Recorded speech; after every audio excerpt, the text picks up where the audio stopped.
What's up, everybody? Welcome to the Heal the Ring podcast. Let's talk some wrestling here. We're going to talk about this week in professional wrestling all across all the different wrestling platforms and companies. But first, I want to say good morning, good afternoon, good evening, because Samuel is with us from Lagos, Nigeria. But first, I'm going to go over quickly to Pittsburgh and say what's up, good afternoon, or good morning to Chris. What's up, Chris? What is up, everybody? Co-host here, Weekly Wrestling. I'm excited to be here with Kev and our friend Samuel today, talk some wrestling.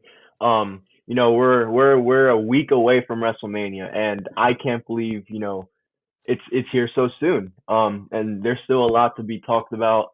I think I heard a lot of stuff that Kev talked about yesterday on Good Morning Wrestling that I hope we get into a little bit today, because I thought it was really good stuff. But yeah, I'm excited to be with you two here today, and let's talk a little bit of some wrestling.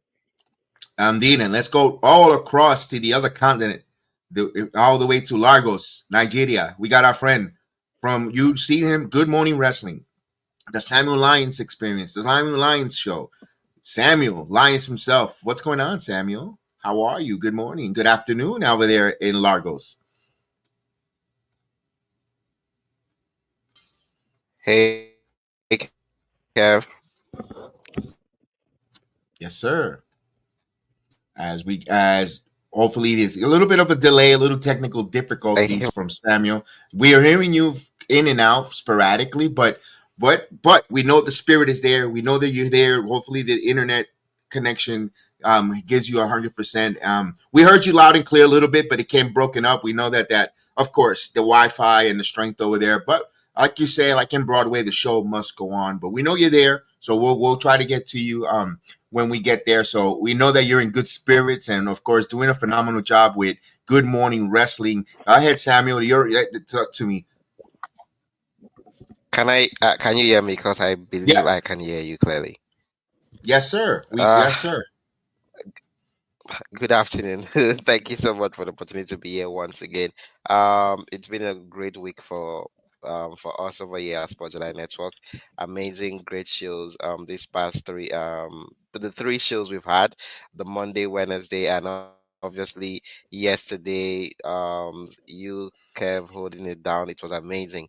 Thank you so very much, and I'm grateful to be here. Shout out to Chris. Great to see you once again, and thank you so much for the opportunity, Sir Kev, and I can't wait to talk wrestling right now on Sports July Network.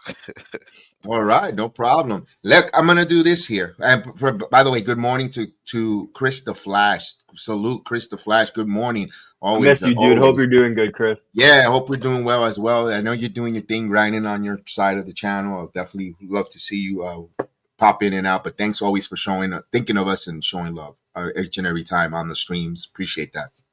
And also the retweeting and reliking on X. So appreciate that. Doesn't go unnoticed. It gets appreciated. Wanted to take that moment to say thank you. So let's go. We got a week, but I want to start from the beginning of the week, Sunday. The pay-per-view that was Dynasty. In the words of Kenny Omega, little Dookie. Chris, I know you have a different take on it, and I want to give you the floor. Honestly, don't let us give us your, and of course, I don't have to say this, but for the people listening and hearing us for the very first time, and welcome aboard. Give me your honest, brutal thoughts of Dynasty, a whole pay-per-view. So I'm one of those people that didn't think the show was terrible. I don't know if it's because I was in Philly for the show. I don't know if it's because I was watching it right outside of the arena. A couple of my best friends were in the arena. I didn't go, but I enjoyed the pay-per-view. There were a couple things that didn't move me the right way. I'll talk about the pre-show match with Max Caster and Anthony Bowens. I wish they would have done that with like a more proper build and a feud. These two at one time. Whether you disagree with me or not, I don't think they were just the hottest tag team in AEW. I think they were the hottest tag team in the entire wrestling business at one point. You're correct. Whether you thought they were corny, cringy, they were over.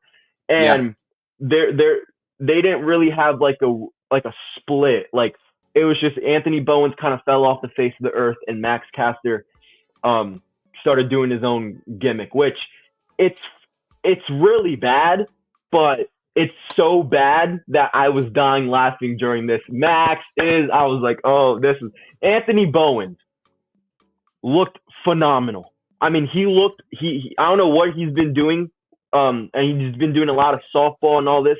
He came back looking great, looking like a star.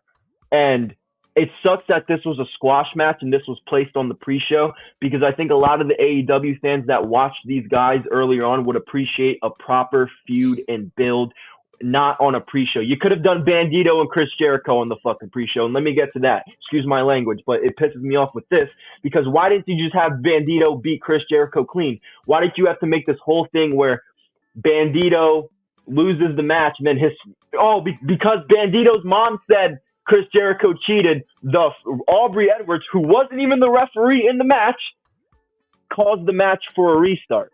That made no sense to me. If you wanted to just have Chris Jericho Bandito beat Chris Jericho, you have it done clean the first time instead of this outside BS. That didn't need to happen. If you wanted to have this moment, it took too long. This should have been a pre-show, and the Anthony Bowen stuff should have been on the main show, because at least people give more of a shit about the Anthony Bowens and Max Caster stuff than they do about this. Now, the main event.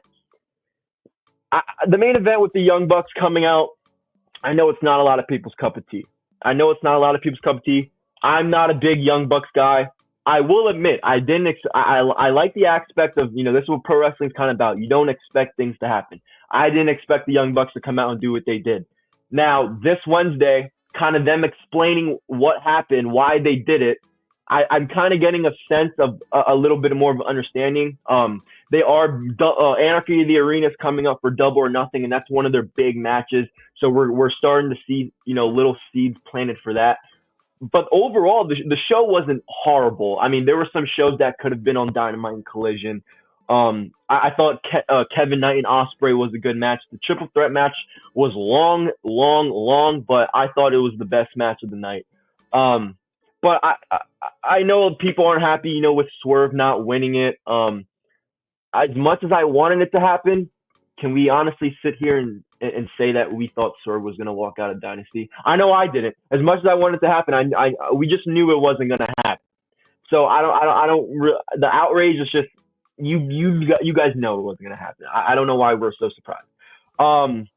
There were a couple dead matches, or crowd was off and on for a little bit. Like Kev did mention, during the Adam Cole and Daniel Garcia match, for some reason they were really excited to see Adam Cole, but once the match was going on, they just really didn't care. And then when Adam Cole won, there was a little bit of an excitement. But Julia Hart versus Mercedes was good. Again, just these couple matches that probably shouldn't have been on the card. But overall, it wasn't a bad show. There were just those three moments that I pointed out that could have been done a little bit better. But it wasn't the best pay-per-view of the year. It's certainly not going to be close. And I thought Megan Bayne and Toni Storm stole the show. I want to apologize to Megan Bayne. I did not know she was that good. I knew she was good. She had the size, but this was, to me, her breakout match in AEW. So shout out Megan Bayne. I'm curious to see what they do with her, Penelope and all them going forward. So that's kind of my thoughts. Three things that really pissed me off through the show. Okay, I hear that. By the way, I've got a little bit teaser. I personally think, well, not I, me and Chef were having a conversation last night after SmackDown went off the air. From the watch along, we started talking about wrestling in general, and we kind of talked into. I think I know what Moxley's end game is with the Death Riders. That's a teaser for Wednesdays when we get to Dynamite. I think I know what Moxley's end game and how it could make sense with wrestling. Just stick around for a few minutes. Especially, we'll try to go quick. I want to get Samuel's take there. Samuel, your thoughts of Dynasty? I know I heard it on Monday, but for those that are tuning in on Saturdays to listen to the show, what was your thoughts of the pay-per-view for Dynasty there? And I want to hear your thoughts. Thank you so much, Kev. I appreciate Chris for reiterating that once again. Cheap plug. Good Morning Wrestling, live on Sports Network as part of the Hill of Dream podcast, Mondays, Wednesdays, and Fridays. All right, so I went all in on this on Monday, and Chris did the live stream on playback on Tuesday and 30 minutes review, and he did say things there, which I also did take notes on too. But looking back right now, we are Saturday. This is like almost a week after the show. I'm just reflecting on the entire thing. I'm like, I believe, just looking in right now, the entire scope of that show, from if I'm to look at what the management strive to do, which we know the management is TK at this point because it's everything. It's the president, the CEO, the manager, the it's everything. So I'm like, he that show was him planting his flag and saying, I am sticking with everything I want. I'm sticking with what I've been going with. It doesn't matter if you like it or not. So I came out of that show asking myself, like, why would we, everybody voiced the same thing and said, we don't want this guy as your world champion. We've not seen this championship since October. We don't like how you do this. We don't like how you do that. Why are you sticking with the wrong thing at the wrong time? We all want you to stick to things and give long-term storytelling. This is not it. Everybody says this is not it. Sunday was the I believe Sunday for me was the day he did pin it, and like, whether you like it or not, this is what I want. So I came out of that show, asked myself like so many things. I'm like, okay, so AW is now a company where you go, because I hate it when people try to be like, oh, if you don't like it, tune off. If you don't like it, don't watch. They at least they do better pro wrestling than the other people. And I'm like, nobody. I'm not sure there's anyone, whether they love or hate AW, would come here and or would sit there and say they don't know how to do pro wrestling right. In terms of in-ring performances, they are the best. Nobody takes that away from them. They even coined Tony Khan Mr. Pay-Per-View. Nobody's taking that away from him. He knows how to do it. The only issue is, can we do the simplest things right? Things like you put Max Caster out there every single week on Collision, sometimes on Dynamite, pushing him out to be a narcissist. Somebody that is trying to push himself. Then we're to bring his tag team partner back. What happened that was on the main card? What happened that was on the main card? That was a big moment. And you put it on the pre-show. Who saw it? Just because it was so big, people realized that, wow, that was even the best, a big moment. And people were like, then why was it on the main show? If that wasn't a big moment, nobody would hear anything about it. And those are the things we are talking about. And you put rules were changing all over the place. Referees that was not even part of was out there. A lot of things was people were questioning all that. And at some point, I'm like, coming out right now, I'm like, the whole show, not as if the whole show stunk or anything, as if anything happened on the show. The only issue is that the show was classic AW. The show was classic AW. But everybody went in there, knowing fully well that, okay, we know Tony might assist, but we all hope, because of the pay-per-view's name, Dynasty. That was the pay-per-view that made that certified 12. So everybody's point is that, oh, 12 would do it again. Taste for everybody. I'm not going to come out here and say the show was a star, because we had great matches. Kelvin Knight and Real Spirit did a great match. The best triple threat right now, with Ricochet, Kenny, and Speedball. You had Mega Ben showed herself.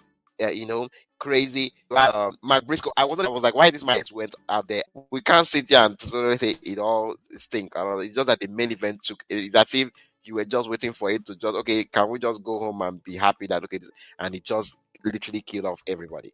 And that's why people are just complaining all over the place. And to just top it off, the what happened in the pre-show with um the dude Anthony Bowen's coming back on the pre-show, and you're like, he looks even better than we would have thought. Take on the show. Good Morning Wrestling once again, cheap plug. But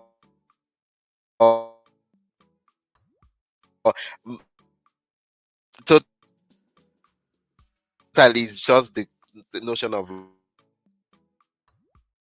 like we all should accept that TK is sticking with what he wants. He wants AEW, what you threaten anybody on social media if you don't if you don't like it, just cool off. So I just came out of it like, it was TK's statement to me as a fan. This is what I want. This is how I want it. If you He's want to stick with me, stick with me. If you don't want to stick with me, that's there's the door. That's my take from the whole show entirely. And what I took. Okay. fair. Fair, Okay. fair enough. Fair enough. As you're breaking up a little, Samuel. I don't mean to interrupt, but you're breaking up a little bit, just a little bit there. On your thoughts, and I'm gonna give my thoughts. I want to also add on to Samuel's thought. I think that's what you're right. I think it's correct what you're saying, Samuel. Tony Khan is saying if you like the way I book, you like it. If you don't like it, you're more than there's more options. Go watch other options. I think Tony Khan is at that stage where this is my mission statement. What All Elite Wrestling is. This is the way it is under my image. If you like it the way I do it, support me. If you don't, there's other companies that could use that. Go ahead and take a look because I'm not changing who I am. So that's it, right or wrong or indifferent. If you like it or don't like it, I think that's what Tony Khan is standing on his grounds in 2025 when it comes to the All Elite Wrestling brand company. But here's my thoughts when it comes to Dynasty. Yes, first and foremost, I'm gonna say it again. The AEW is not my cup of coffee. It's not my wrestling company. I don't like it. I'm not a fan of it, but I'm not going to completely demolish it or break the walls down. So literally, their match placement. I think their match placement, if they were to change their card a little bit with match placement and taken out at least 4 matches out of that card, maybe this would have been viewed like Tony Khan's. You like the stereotype. They do great pay-per-views, but I'm going to be honest with you. The last 4 in a row have been total stinkers, and I have been watching the last 4. We reviewed World's End, wasn't he? That Tijuana street fight. Let's not even go there in Orlando, Florida. Okay. We were pissed about that. And then the other pay-per-view Revolution. There was some. And then of course this Dynasty, and then prior to that, I believe it wasn't so. They haven't been really hitting so greatly on their pay-per-views, so they're living off of a stereotype, which is nothing wrong with that. Again, though, if they make the matches condense or less, I'm not saying give me WWE 5 matches and you're out of there, pal. No, you're still charging $49.99 to hardworking Americans, and when the time is a little tough, I understand. I appreciate that he's trying to give you your money's worth. I get it, but here's the pros and cons. You saw that at a Daniel Garcia Adam Cole match. People were fatigued and extremely tired. They were tired. You can only so much get excited and clap for so much, and especially when you're seeing. And I got to give credit, and credit is due to JD from New York. Many people hate him. I dislike them, but he's turned my other corner when I got to give him flowers on air. His passion and his criticism warrants to attention because the delivery may be comedic, but he means it from a good place in his heart. When he says the matches seem redundant, the matches seem redundant with almost the same false finishes at 2.99. Too many Canadian destroyers or Sanama pump over and over. You do the same thing. You're using finishers for setup, the kick out. You tend to get desensitized. And then when you get desensitized, you start not giving a crap. And that's an issue that's hurting AEW all across the board. And maybe you could say pro wrestling all across the board with that. But unfortunately, AEW is taking the brunt, or they're sticking up there and they're sticking their backside out to get the whipping of pro wrestling in general, not protecting finishers or self-explain, self brought on by the company, but it's a pandemic that's happening across the whole industry. The false finish kickouts, not protecting certain wrestling moves where you're like, damn, if you power drive someone on their head, they should be down for go. I almost got expelled when I was in grade school. I almost power drive a kid. Because I was watching wrestling and I got into a little tail. And I said, "What?" I was a big, strong. I was a little husky kid. I grabbed a kid. I was about to power drive his ass, and the teacher Stop me. I could have got expelled, and I did it. But so if you're telling me in wrestling, I know it's scripted, but if you power drive someone, they're not going to, you're going to put them out for a while. My point is, that's an issue that's happening with wrestling. All in all, they could have cut some matches. Like you said, Matt Caster, and I agree with you, Chris. The Acclaim was the hottest thing all across wrestling. Listen, I'm going to tell you a thing here. In NXT, when we were in the parking lot joking around, people were scissoring. Scissor me, daddy. People were doing that. Yeah, I was perfect with Bobby. He said, scissor me. Scissor me. Yeah. I'm not going to sit here hypocritical. Oh, I never did that. I did. They were over. Max Caster and Bowens were over. To put them in the pre-show, like you said, no build. You know what? You could have done it if it was in the middle of the show. He goes, I'm going to answer it. He cuts a promo because I'm going to show you. You could have made it work. You could have made it work. Right before the match, he cuts a promo on him on the ramp and done. But no, they had to prolong it.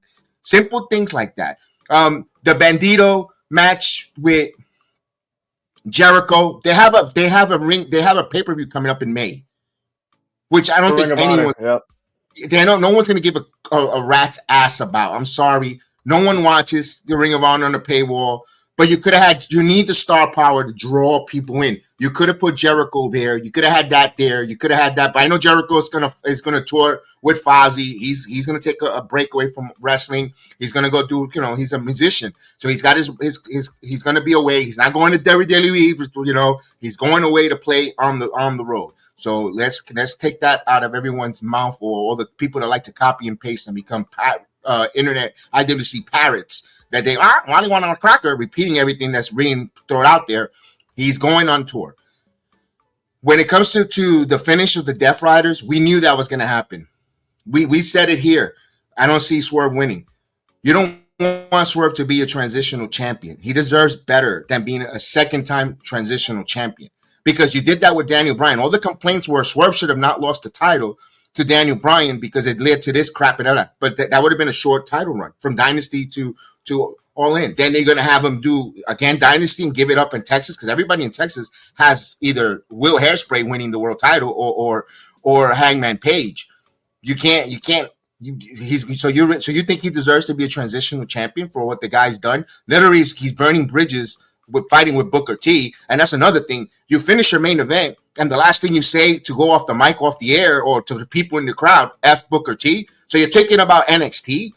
Really? Instead of saying, yo, we're gonna be the best. I mean, that's the issue, the disconnect, Chris, that you have that. All in all, the performance were okay matches. Again, certain people shouldn't be on that card. I say this with peace and love. Kyle Fletcher and Mark Briscoe should have been the main event for a Dynamite, not for a pay-per-view. Yeah. Not for a pay-per-view. If you, especially when you're having your pay-per-view the next on Wednesday in Baltimore, where the Briscoe farm is not so far. Yeah. I mean, come on! It's there. It's there for you on a silver platter. It's like the girl who has the double D tits sticking out, and the guy is like, "Oh, I like your toes." Come on, Tony Khan. Come on. They're right there. Come on. It's right there. It sets itself there. Those things makes you like scratch your head and like, what the hell is going on? If you're bald, you're losing more hair. Seriously, because this shit doesn't kind of make sense. Didn't we say Mercedes was going to have her best match? Excuse me, Julia Hart was going to have her match. She had her best match. And that doesn't take away that match delivered, but it shouldn't been, again, another match that should have not been placed on that card. Yep.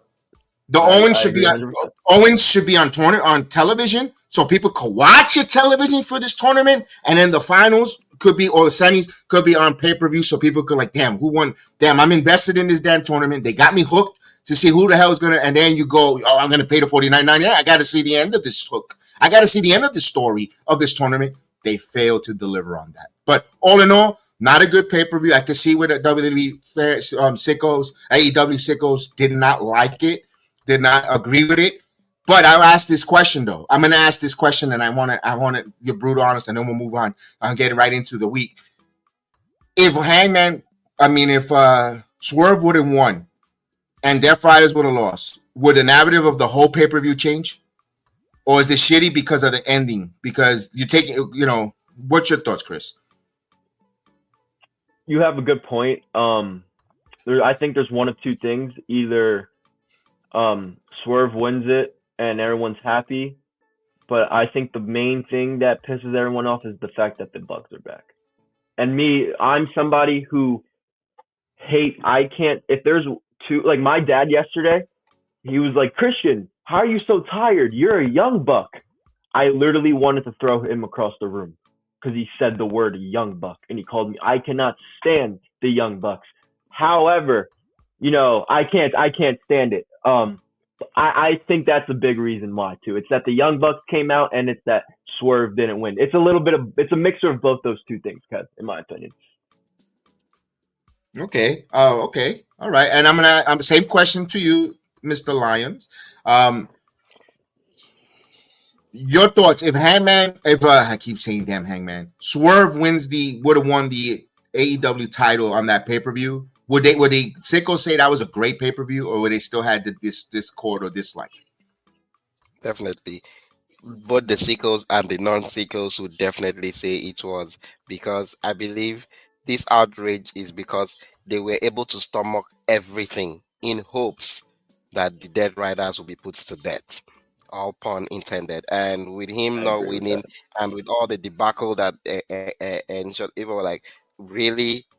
And at some point, I was like, I got the memo now. I just wish he swerved us. I mean, no pun intended there, and put this main event to kick off the show. So at least we'll get through everything. The triple threat was so good to be like, "Ah, why didn't that main event? If you knew you were going to stick with this, and like I, I wish I can even be in the room with anybody, just anybody in the management team, to be like, who was in the, like, those that knew that this was going to happen. Why did no one say anything? Okay, people will be mad. Can we put this at least to kick off the show? Let it be like a surprise. Kick off the show with this, and then let it just have the story play out. So the main event just really took. Everybody was waiting and waiting and waiting. So I feel if Swerve won, no one. I'm not sure if all this outrage will even be a thing.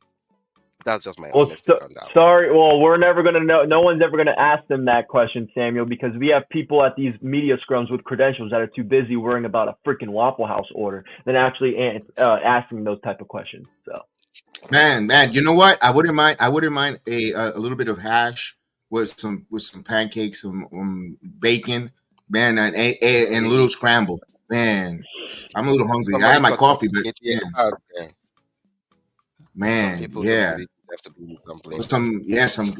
oh man, some hash browns or some home fries. Man, I could go good right now sounds good. on that. Okay. Now let me say this right now. If the Bucks would have came out earlier on the pre-show, because you had freaking 90 minutes of a pre-show, and say, "Oh, Nicholas and Matt Jackson, they're back. What are you guys are doing here? Good to have you back. We're here. Listen, we've been watching this product at home, and my goodness, I don't like what's happening to our company, the direction, and we just can't sit back at home and just stay here and watch. I can't let it slide, brother. Even if they joke around with the Hulk Hogan, I can't let it slide. Now you're intrigued. What are the Bucks gonna do? Well, now when you see the Bucks come down the ramp and they're walking down, and you're like, damn, the Bucks are gonna help Swerve. I can't have this no more. We built this company on blood, sweat, and tears. Even that, just a simple promo, like it or not. And I know it's hindsight 2020. Oh, you're just Monday morning quarterbacking. But just hear me out before you ridicule it. If he would have came out and said, have that promo, and then you see, oh, here comes the Bucks. We heard them very passionate on the pre-show saying that they're not liking the direction of this company. They're here to take back their company, or help out Swerve, and setting up for the Death Riders. Fans go, they're going bananas, and then bam, you get hit in the nuts. But no, they came out of nowhere because Tony Khan wants to condition the sickos. Oh, surprise! He's here! And Tony Schiavone wets his fucking pants like a little bitch. Oh, he's here! He's here! He's here! Oh my God! It's the Young Bucks! No, go set it up. Come on. I feel that's the narrative that got everyone more pissed, because people were like, wait, did TK really feel the Young Bucks are big enough surprise for me to believe and to digest that? Like, really, are they really, did he really feel they are too big of a star for me to just, forget the fact he just fucked up one of the most anticipated main events in his company's history, because we were like, we hope the change of the guard, and you brought the Young Bucks. And by the way, when they left, didn't they say they wanted to literally save this company? Like we were all believing they will come back and save it, and they are coming to kill it the more. That's what people. They left because the thing I don't understand about that, Samuel, is the Death Rider or the Young Bucks are part of the reason, or the Death Riders are a part of the reason why the Young Bucks were gone in the first place, and now they're back to help them. Again, when we talk about Dynamite, the Young Bucks say it was for Hangman, whatever. We'll get to that then, but I still don't think that was a good enough explanation of what they did. And we'll talk about it when we get to Dynamite, but the Young Bucks basically come out and say, "Oh, we did it for Hangman. We did it for Hangman because Hangman's our friend and he hates Swerve." You know what, Chris? Let's go. Let's not jump. Let's stay with All Elite Wrestling. Let's stay with All Elite Wrestling. Let's go into that Dynamite. Let's go into that Dynamite because everyone was saying, "Oh my God, the pay-per-view stink." But let's see what the follow-through. Let's see what the follow-up. Let's see what's going to happen, because AEW, when it comes to the pay-per-view, rarely follows up. They want to be like Men in Black with the taser to make you forget. Storylines don't make sense. It gets convoluted. It gets bananas. It gets crazy. The show, of course, kicks off from Baltimore, Maryland, like we mentioned, the home of the Briscoe farm with the chicken coop and all that good stuff there. The show kicks off with Moxley talking about his title defense against Swerve. You get Moxley versus Shibata, where, so Shibata gets a title match. No number one contenders, no nothing, but meanwhile, you got a couple other wrestlers helping out a tag team to try to win and try to get into them, trying to get initiated. But meanwhile, that guy who was your face of your company and one of the hottest tickets is out there trying to get into a club. These guys, I want to be the dork who wants to join a syndicate. But you got Shibata. You got Shibata taking on Moxley. I understand you got to prolong it because you got to. But he pretty much. I'm gonna go right to it. Moxley gives a power driver to Shibata, but he gets right back up. That's the issue. A power driver. Remember I was talking about he gets right back up. I'm like, what the hell? Yeah, he hits him with their pick.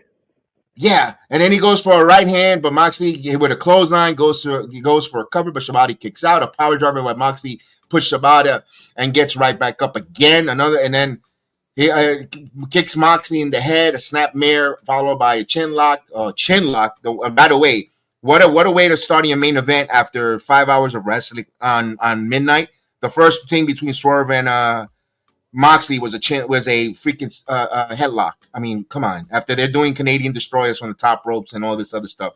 But anyway, I digress. So followed by chinlock, Moxley reversed it in his near naked choke of his own. Shibata is knocked out. The referee calls for a bell. But here's the thing that kills me. Moxley wins. He's out there. Out comes the Young Bucks. So the Young Bucks are calling out Moxley, but Moxley was just there a minute ago, and he's walking through the crowd. How does that make sense? Oh, Moxley, come back out. If you turn your fucking neck, he's right there. Come on. I mean, the opening there, he calls out John Moxley, but we get the one and only Kenny Omega comes out. And he cuts the promo of all promos of the Dookie of all Dookie. Before I went to sleep, I was doing I think I was doing a Knicks game. I just saw some clips, whatever I was exhausted, whatever the hell was. And I saw that part of Kenny Omega, and I just saw a little part where he's talking about something, and then the crowd stumps him, and and the worst thing you could do on live TV, lose your train of thought, lose your mindset, and he did. Chris, Kenny Omega, then he says, talking about two Shih Tzus dogs that they pooped all over the house. So anyway, I'm not gonna lie. If I had a friend that pig, that much of a pig, I won't be his friend. You can't clean your dog shit. This made me disappointed in many ways because Kenny Omega is one of my favorite wrestlers. And if you've seen Kenny Omega's work in the beginning of AEW with Don Callis, he's better than that. And that was bad. I can't defend it. That made no sense. I didn't understand what they were going with that. I think Okada coming out saved that whole thing because I think Kenny just said, "I'm just gonna go in the ring," and then Okada's music came out. I was like, okay, like we don't have to listen to Kenny talk. That was bad. I don't know what he was trying to say. I don't even know what to make out of it. I don't know if it was he was trying to like take a shot at the Young Bucks or whatever. But that was bad. But again, the Bucks said they did it for Hangman. Hangman and Swerve obviously have their problems. They always do Anarchy in the Arena for Double or Nothing. So I think this is what they were. I think that's what they're setting up for. With the Young Bucks, Swerve, Kenny. It was cool to see, kind of Swerve and Kenny get their little fist bump in. Maybe they'll team together at Anarchy in the Arena. But that Kenny promo was awful. It was awful. It was horrible.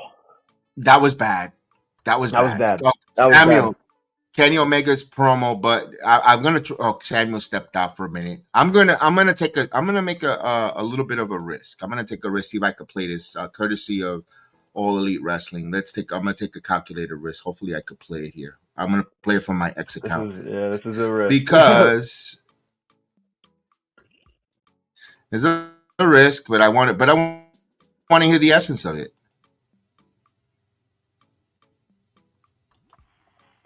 And if it loads, we'll be happy. I mean, the Samuel, it's giving us the Samuel treatment.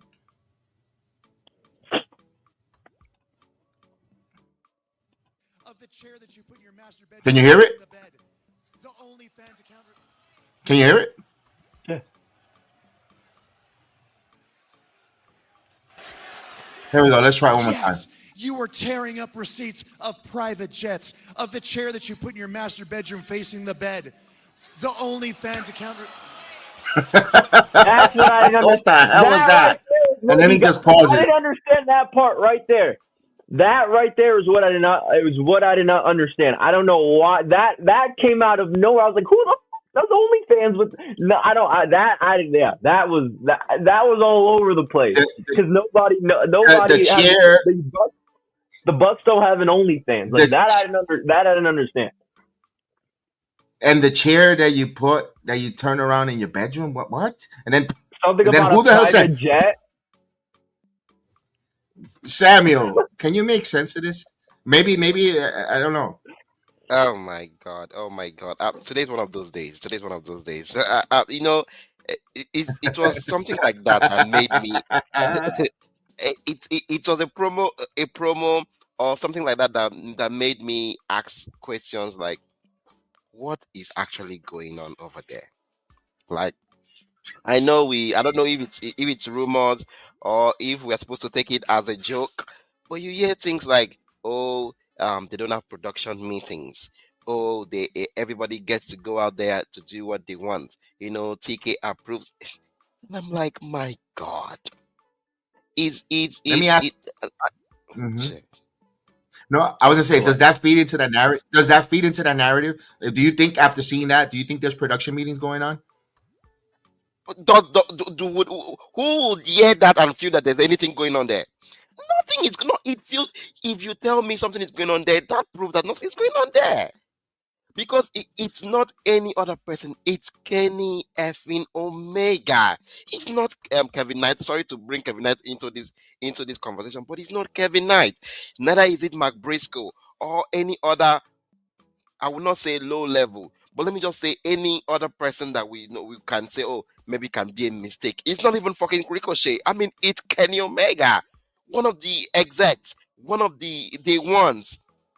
I mean, we won't even be talking about AW without Kenny Omega, and he goes out there and does that.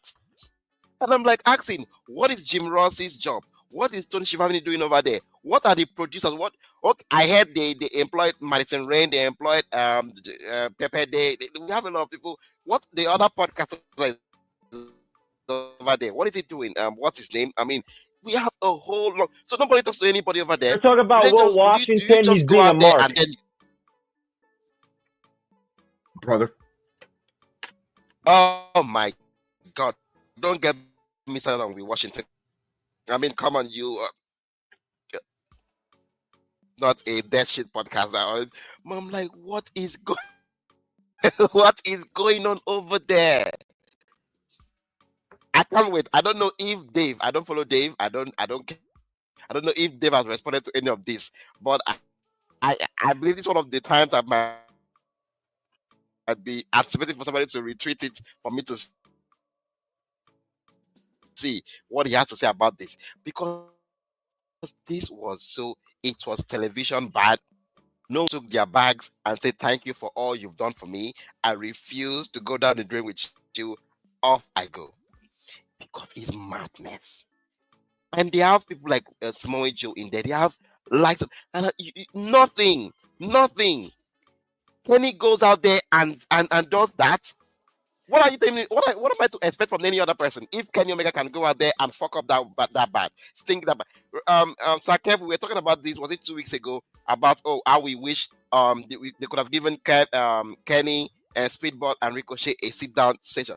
And I don't know if Chris did not really buy that from Yes, me when I said I don't really I'm see glad they did Kenny it. as a doing well on the mic. I don't know if it was you or Chris. I'm like, Kenny is not like very strong there.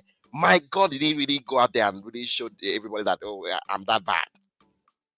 And then when you when you have the likes of, as as as crazy as everybody might make him to sound, I know for sure for them well that Jim Cornette is waiting and licking at the chops to get on the on the mic and just rain his parade on this, because this was bad.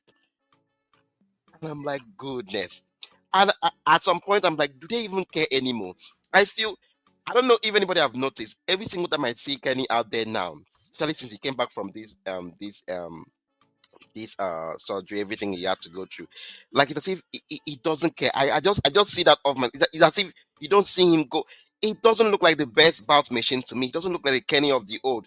It's as if I'm just seeing somebody that can't just wait for everything to just be over. I don't know if it's just me, but I'm like, I don't see him. It doesn't look like he wants to be there. My God, a promo. You can't. You had just one job. From Sunday to Wednesday, you knew what you were going to go out there to do. So you tell me just one job. You're being paid higher than any other person there. That's what you go out there and do. So I don't even want to talk about the problem, because to me, I just want to ask, like, what are they doing over there? Who is talking to who? Is everybody just their own man? Yes, My God. it shows it. It shows it, and it's all because of one man and one man only. There it is. He's out there doing that to the AEW fan base. Oh my Tony God. Tony Khan. Tony Khan doing that to the AEW fan base. I mean, look, when it comes to the Bucks, and Omega, they're your EVPs. Everyone knows that they're the EVPs. They're the founding fathers who started this company.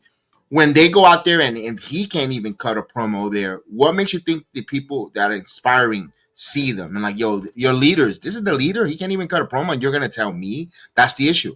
That's the problem right there. That showed what AEW, the cracks in the foundations, in the issues or the problems with All Elite Wrestling. And I don't want to say that's bullshit. They were thriving without him.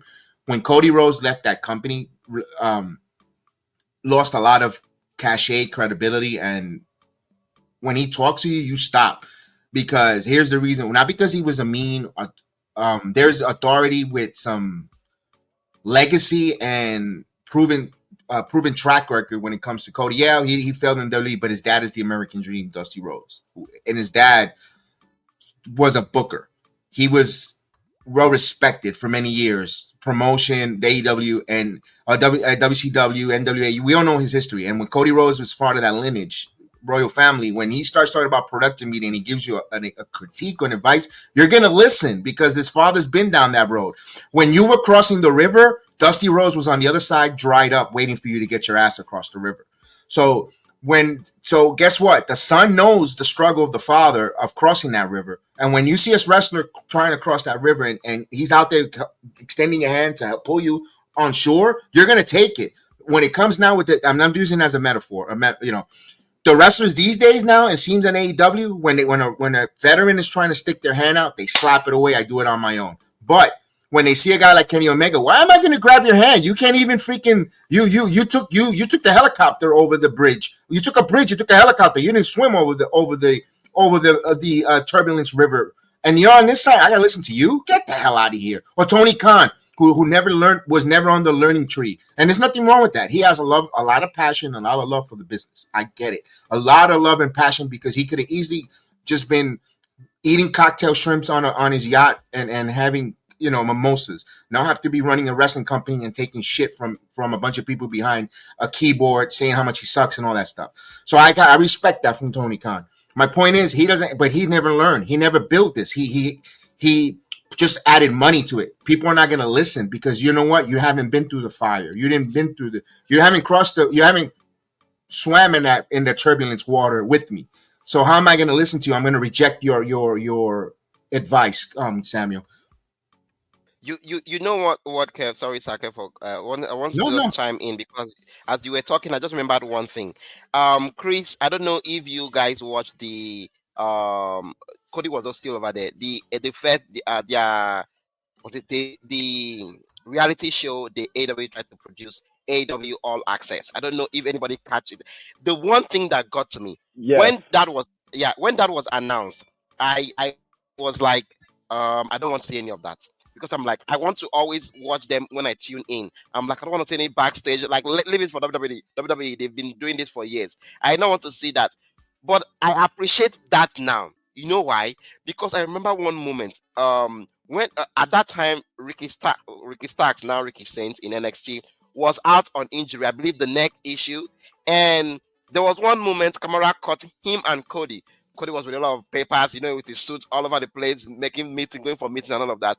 And there was a point where Ricky Starks came to meet him. I don't know, I believe they were still it's one of their shows, and over the announced booth, Ricky was just out there meeting him. The place was still empty. People were there doing production works, and Ricky met him and was like, he's out on his injury, he's feeling down, he's all of that. And Cody looked at him like, but you can kill it on the mic. That's why we are putting you out there on the announced booth. Go out there and kill it. And I believe at some point, Ricky Starks was on the announcer. He was doing announcing and all of that. And the dude was all fiery and all of that. And I'm like, simple things like that. You have somebody to go back and talk to, because they have experience. They've been into this business. And I'm like asking myself, Cody was just at that time how many years into the game? I'm not even sure if he was even up to 20 years into the game. And you see young guys like that. You had the likes of Jade going up to him. People, almost all the time were going up to him. And I'm asking, that's the type of company that had Mark Henry, Big Show, Tony Schiavone, JR. Who is going up to them? They even have more experience over there. So why is anybody not going over there? Or are they looking at them as old school? I get that's the value that Cody brought to that company. Yeah.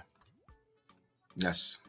Samuel, I think, I know we're talking a little too much about this, but real quick, Samuel, I think that's why. I think it's because Cody Rhodes has a little bit of he can relate to a lot of the wrestlers still, and he's also an in-ring talent still competing. And I feel like a lot of these guys were if Hangman tries to go listen to a JR, it's like, oh, you're telling me something that you told these guys 40 years ago. Yeah, and JR's, look at all the wrestlers he's made, the Hardys, Rey Mysterio, etc. So it's, I just wanted to take that from Samuel, because I think it's the level of Cody was in ring worker. He's also one of the founding fathers of the company. I think they related to him a little more on that sense. But that's all I got for that. No, you brought perfect. You put a perfect analogy there, because he's been through there. He's a guy who betted on himself. He saw something that didn't work, where maybe you could see. Well, Jim, here's as we speaking on this, and I'm trying to compute and listen to you guys and put my train of thought. Maybe some of these wrestlers, like you said, Chris, you made a great point. You did this 30, 40 years ago, and your times has changed. Jim Ross, you're now in this company, but WWE thought of changing you as well. Why should I listen to you? Because WWE thought you were out of time, or you're not involving.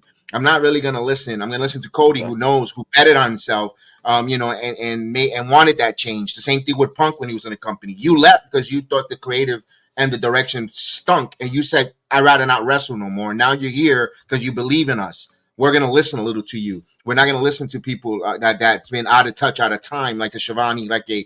That's why Yeah. I got to give credit to Cody bringing in the producers that he did at that time, like a Big Show who's been there, who did it different, like a Mark Henry, which he says he's been frustrated Angry. Yeah. and he's frustrated and a Oh little my bit God.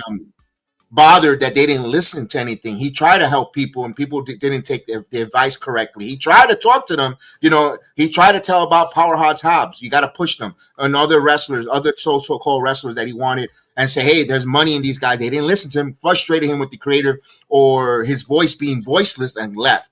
He made a different change. So you see that the struggle internally that they have in that company. And again, I'm going to say this one more statement. I am not a fan of this product from day one. I'm not a AEW fan, but I do believe if AEW does provide competition and becomes a threat to the WWE is going to get better. They're not going to give you the dog slap that your guys are supposedly complaining about. They're going to make it better and interesting, different, and raise their level of excellence to another set of heights. So we do want All Elite to be good because it forces them to excel and take their level of competition higher for WWE and TNA and all the other wrestling companies. So again, I'd say this with not to critique to kick a dog while it's down, but to help you critique or say my displeasure so they could get better. So my product that I like watching gets even more better, greater, and more exciting to watch. That's my statement there, Chris. No, And to just well end said. it for me, yeah.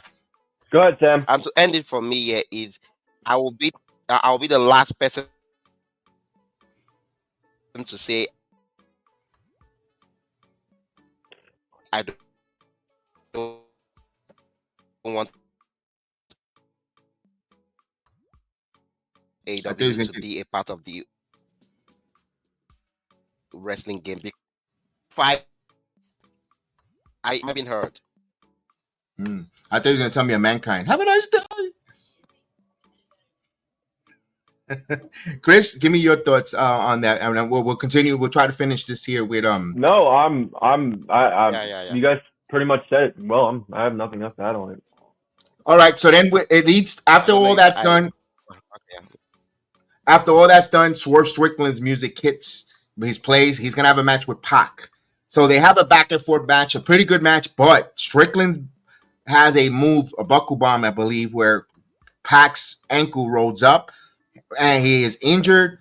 He goes out in the outside of the ring. In comes Doc Samson, who clears anybody. If you have a pulse, you're clear. You're good to go. You can have a broken neck. You can have a dislocated foot.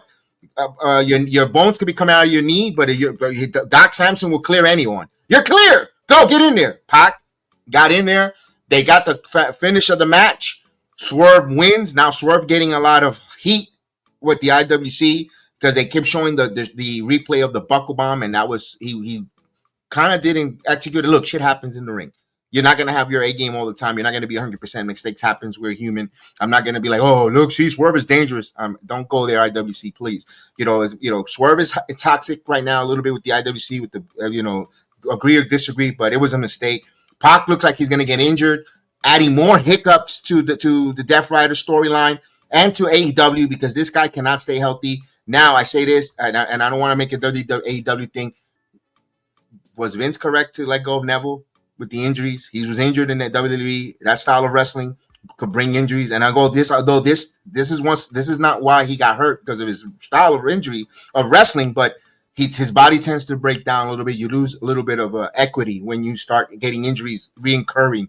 Like, damn, what the hell could we do with this guy? You can't be counted. Now I think this is the end of Pac actually getting a push in that company. He'll be guys like a Tony Leese, or Woods, that kind of talent going forward. I hate to say that on Pac. You're very entertaining when healthy, but I think that's the end of that. Chris, and then before that we heard the Bucks say they did it for Swerve. They did it for Hangman, which again is like, what are we doing here? Are you guys? it's like you copying, pasting from, no talk, no production. Where's Janine Peppermill? I thought Janine Peppermill was this writer coming over that could write scripts and write stories, and what happened to Pat Buck? I remember he was a game changer. WWE, he resigns from WWE, going to AEW. Pat Buck, oh, he's a producer, a story there. Oh, you're just gonna see, he's gonna bring in. Where are these people at?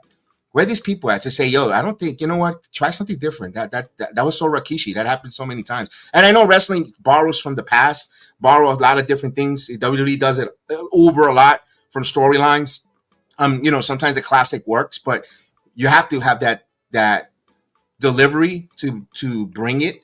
And for I'm like, this company sometimes right now, you get your pressure rises when you talk about this company with these things that it's not even the thing that's sad about it. It's not even the performers. It's just the management of producers and organization that gets us frustrated, because if they were to tighten things up, they'll be good. They'll be a threat. Chris, first and foremost, we did it for the Bucks. Are you okay with them borrowing from Rikishi's thing, what's your thoughts on that whole thing? Yeah, I touched a little bit about it earlier, so I won't go too much about it. You could, I don't know.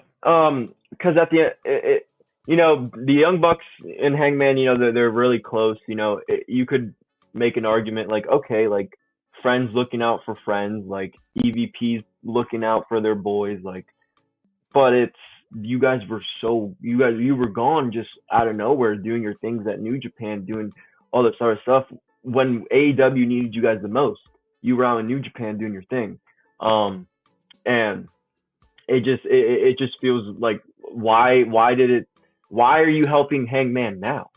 Why didn't you help Hangman when he was actually in the fights with Swerve? You guys were nowhere to be found. But all of a sudden, Hangman's not involved in the match, and you did it because of I just don't understand. They have to be planning something for later, like a part 3 or something, because you can't just say you did it for somebody who's not in the match. Hangman wasn't the one fighting Jon Moxley, or Hangman wasn't the one fighting Swerve. It was Moxley. Moxley are the reason why you guys were gone to begin with. What you came you back to help him. You came back to help. Go ahead, Chris. Wouldn't you want Swerve to win the world title and help? If it was we did it for Hangman, help Hangman win the title. He's your friend, and do the shenanigans on Swerve for your friend. For your friend Hangman wins the world title. That's up. That's exactly what I just said, right? When Dave should have done this a while ago. Dave could have done this a while ago, and now that's why the explanation to me, again, to me, I'm like, okay, they're his friends. I understand that part, but Hangman wasn't involved in the match. He wasn't even he didn't even come out. That's exactly what that was. So I don't see where Hangman played the part in that. I don't know. I think, again, Anarchy in the Arena is probably coming up, but again, even that's not going to make sense. So I didn't think they did it. Look, I didn't think they did. If you're going to ask me, if you're going to ask me this later on the show, did this Dynamite follow up? No. It wasn't a good one, because and I got my thoughts on, and I think me and Chef figured out what the Death Riders mission statement is. I want to hear that. Yes, that's coming up. I'll tease that there. As a matter of fact, let's go with it. You guys are ready for it? Let's go, because we want to get to it. Everyone's like, spit it out already. I'm over here like a stuttering John or Justin LeVar. Stuttering. Here we go. Me and Chef was talking about the Death Riders. Jon Moxley winning the title. And he said that he doesn't recognize this company, right? That he has said that. Correct me when I'm wrong when coming out of Jon Moxley. He doesn't recognize this company. This is not the wrestling company that he wanted to. Where the fans should not deserve to see the All Elite Wrestling title. He's been hitting it since October. When you look at the history of All Elite Wrestling with the title, you're beginning a lot of transitional hot foot champions. Swerve. You go back to. Punk was the interim. That whole mess. Moxley had to been, it's kind of Moxley saying, I'm tired of coming in and cleaning mess because of the issues with CM Punk being the champion and an interim champion here, and then this, that, and Samoa Joe had the title finally from MJF, and then he only held it for a couple months to Swerve. Then Swerve held it The hot shot switching of the title. I'm not saying they need long range champions either in All Elite Wrestling, but he feels like the title is being hot potatoed by Jon Moxley hiding the title, not showing it, and becoming an obstacle where now the fan base, and I know it's a dangerous slippery slope because you're losing fans, you're losing interest, or you're losing people watching. But by him hiding the title, creating anyone to win the title, whoever takes this title away from Jon Moxley, it feels like you have to respect being a world champion. You have to be respect and the meaning of being this All Elite Wrestling face of the company world champion, because you took this title that I hidden, don't show you that I don't care, and hide it, and I put this company in the worst storyline possible. So whoever has that world championship is going to be really a celebration of like, wow. It's going to remind you, if you're a Star Wars fan, when the Empire fell and they had the fireworks all across all the planets. The whole wrestling community, the IWC, is going to rejoice that he's gone as champion, because and whoever is that should be dignify and dignity of being a world champion of the face of the All Elite Wrestling company. That guy is going to put respect to that world title. When we see it for the very first time, that image of that performer that holds that prestige of that title is going to be respected, and fans will want to respect that champion. Not say in the next pay-per-view, I think he should be losing the title. I think we need a new world champion, because I think these performers get a little tired of the hot shot back and forth of changing championship, and when there's no direction and there's no stories behind it. Like, make the champion feel special. If you're a world champion, no matter what, face of a wrestling company, and a company it's a $1 billion company, you want to make them feel special, regardless of the fact if you like Cody, you don't like Cody. Underwhelming. He's the face of TKO Endeavor, WWE, multi-billion-dollar company. Roman was. Think of the name and prestige of those folks. Like, whoa. And when it comes to All Elite Wrestling, who is the best world champ? And who is the face of when you think of the Triple B or the world champion? You don't think of MJF. I'm sorry, he's not the face. They haven't made him feel like the face of AEW World Championship titles. Be honest with you, you know who I think of when I think of All Elite Wrestling, the champions? Is Moxley or Jericho. I don't think of anyone else. I don't think, when I tell you, give me the most famous All Elite Wrestling champion, and you're gonna think, because Jericho was the first and he made it feel special with the least champagne. I think Kenny. You think Kenny? To me, I feel it's who do you think, Samuel? I'll be right back. Give me 2 seconds. Yes, Samuel. Give me your thoughts. I think Kenny. Go ahead, Samuel. Obviously, if I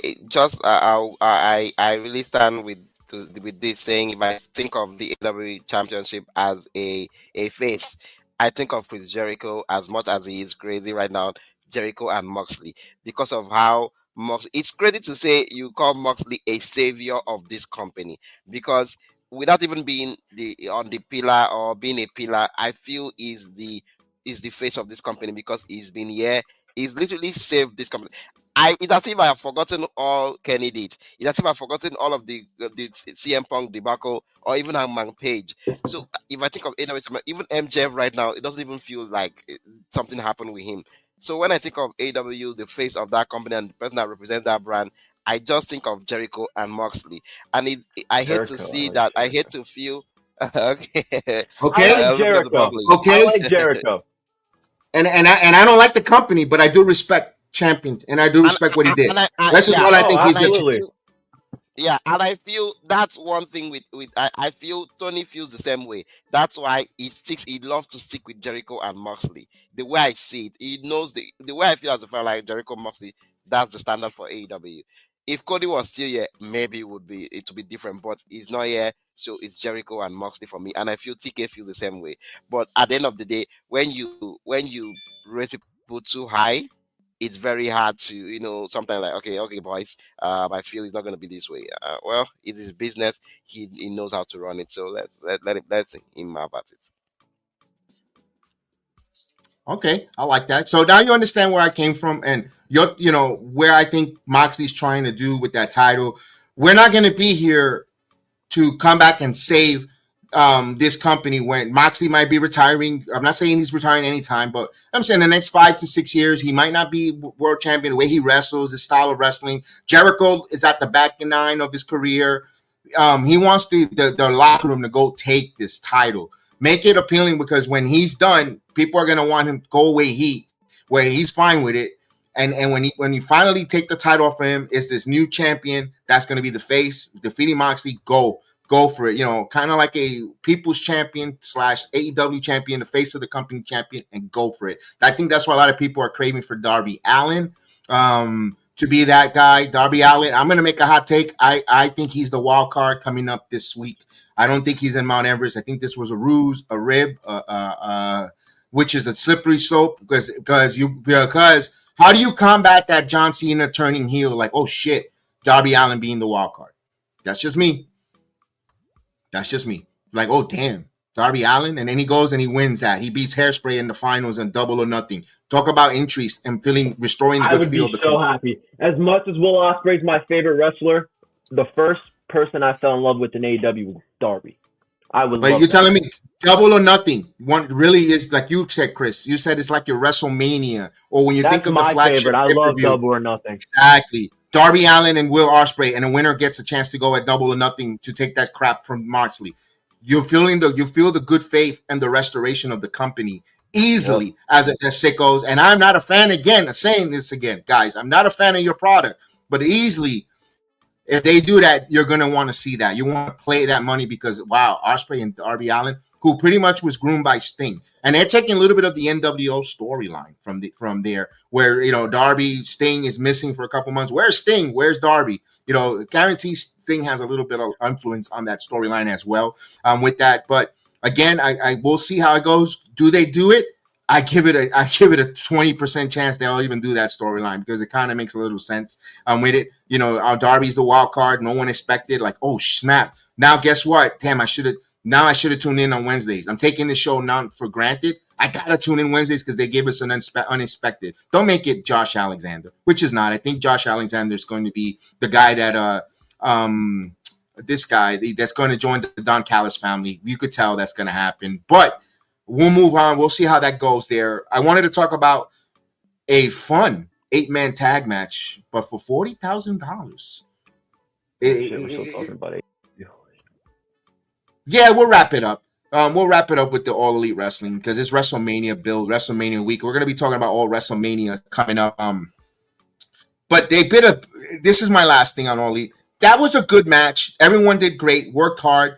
$40,000, $400,000. Really, is that the best thing you could come up with creatively? And then here's another thing. Out of all the people that you're bringing in new, why did it have to be Ospreay getting the pin? Couldn't Kevin Knight or Speedball get the pin? So people was like, and then you have Ospreay raise the hand of these guys and since he likes to do everything WWE, do the Triple H finger point to this guy like, yeah, this guy's up and coming. Chris, Heather, salute Heather, happy Saturday. Salute Heather, salute. What happened? No, my point is, Ospreay, are you okay? First, the whole match, the build of the match for the 8-man tag, and then the stipulation and who got the pin. Your thoughts? Oh, the stipulation. I mean, it was kind of weird. It was a little bit goofy. It was a good match. Obviously, all those guys are good. Yeah. Leo Rush. We haven't seen Leo Rush in a while. So that was good. The only thing, I mean, it just doesn't. It was a fast-paced match, which I liked. The only thing I could say is there's no story, obviously. The only thing that would make at least a little bit of some sense is if in the beginning where they were talking about, what are you going to spend this on? What are you going to spend this on? If they actually show us a vignette of one of these guys spending the money on something. That is the only way I will. And they're not going to do that. No. Okay, I was going to say, do you trust them to do a follow-up? Do you see? No, would you see? They're not going to do a follow-up. Speedball. No, that Speedball actually buying some shoes. That'd be cool. That'd be funny. Find the Roman Reigns Nikes. Something like have him like if they would just follow up with it like it but again it was weird. I don't know why I don't even think they got the fucking $400,000 anyway. Oh no, it was fictitious. It was a storyline driven. It's okay. And Heather says But yeah, because Will they need Ospreay to likes to follow put up. young talent over. I don't know. And your thoughts on Ospreay getting the victory instead of getting the pin and saying if he really was pulling the talent over, he'll again have one of those new guys win and then grab their hands, push the referee, grab their hands, and go, bro. You know, he Bro, should. I'm not surprised because they all came out to Will Ospreay. They all came out with Will Ospreay. Mark Briscoe came out and did his own thing, and then all you heard was Will Ospreay came out. All you see is Mike Bailey and who's the other guy? Mike Bailey and Kevin Knight. Kevin Knight. Mike Bailey and Kevin Knight come back there, and all you see is Will Ospreay just nobody gave a shit about the other two guys with Mike Bailey and Kevin Knight. So like I think, with these, I think I love Will. He's my favorite wrestler right now, number one. But when you're in a matches like this, you should let Mark Briscoe kind of get the shine in the. He should have got the pin with the hometown hero. Yes, exactly. Boom, hometown hero, exactly, because he's from Delaware, which is right down the road in Maryland. So you let Mark Briscoe get the pin and let him come out with his own entrance. That's it's just a simple thing, but I'm ready to talk WWE. If I'm being honest. All right. Let's wrap. I want to hear Samuel's thoughts on it. Ahead, Samuel. My fault. Move on. We'll put the learning tree on the back burner. Jericho's going away and all that stuff. But go ahead, Samuel.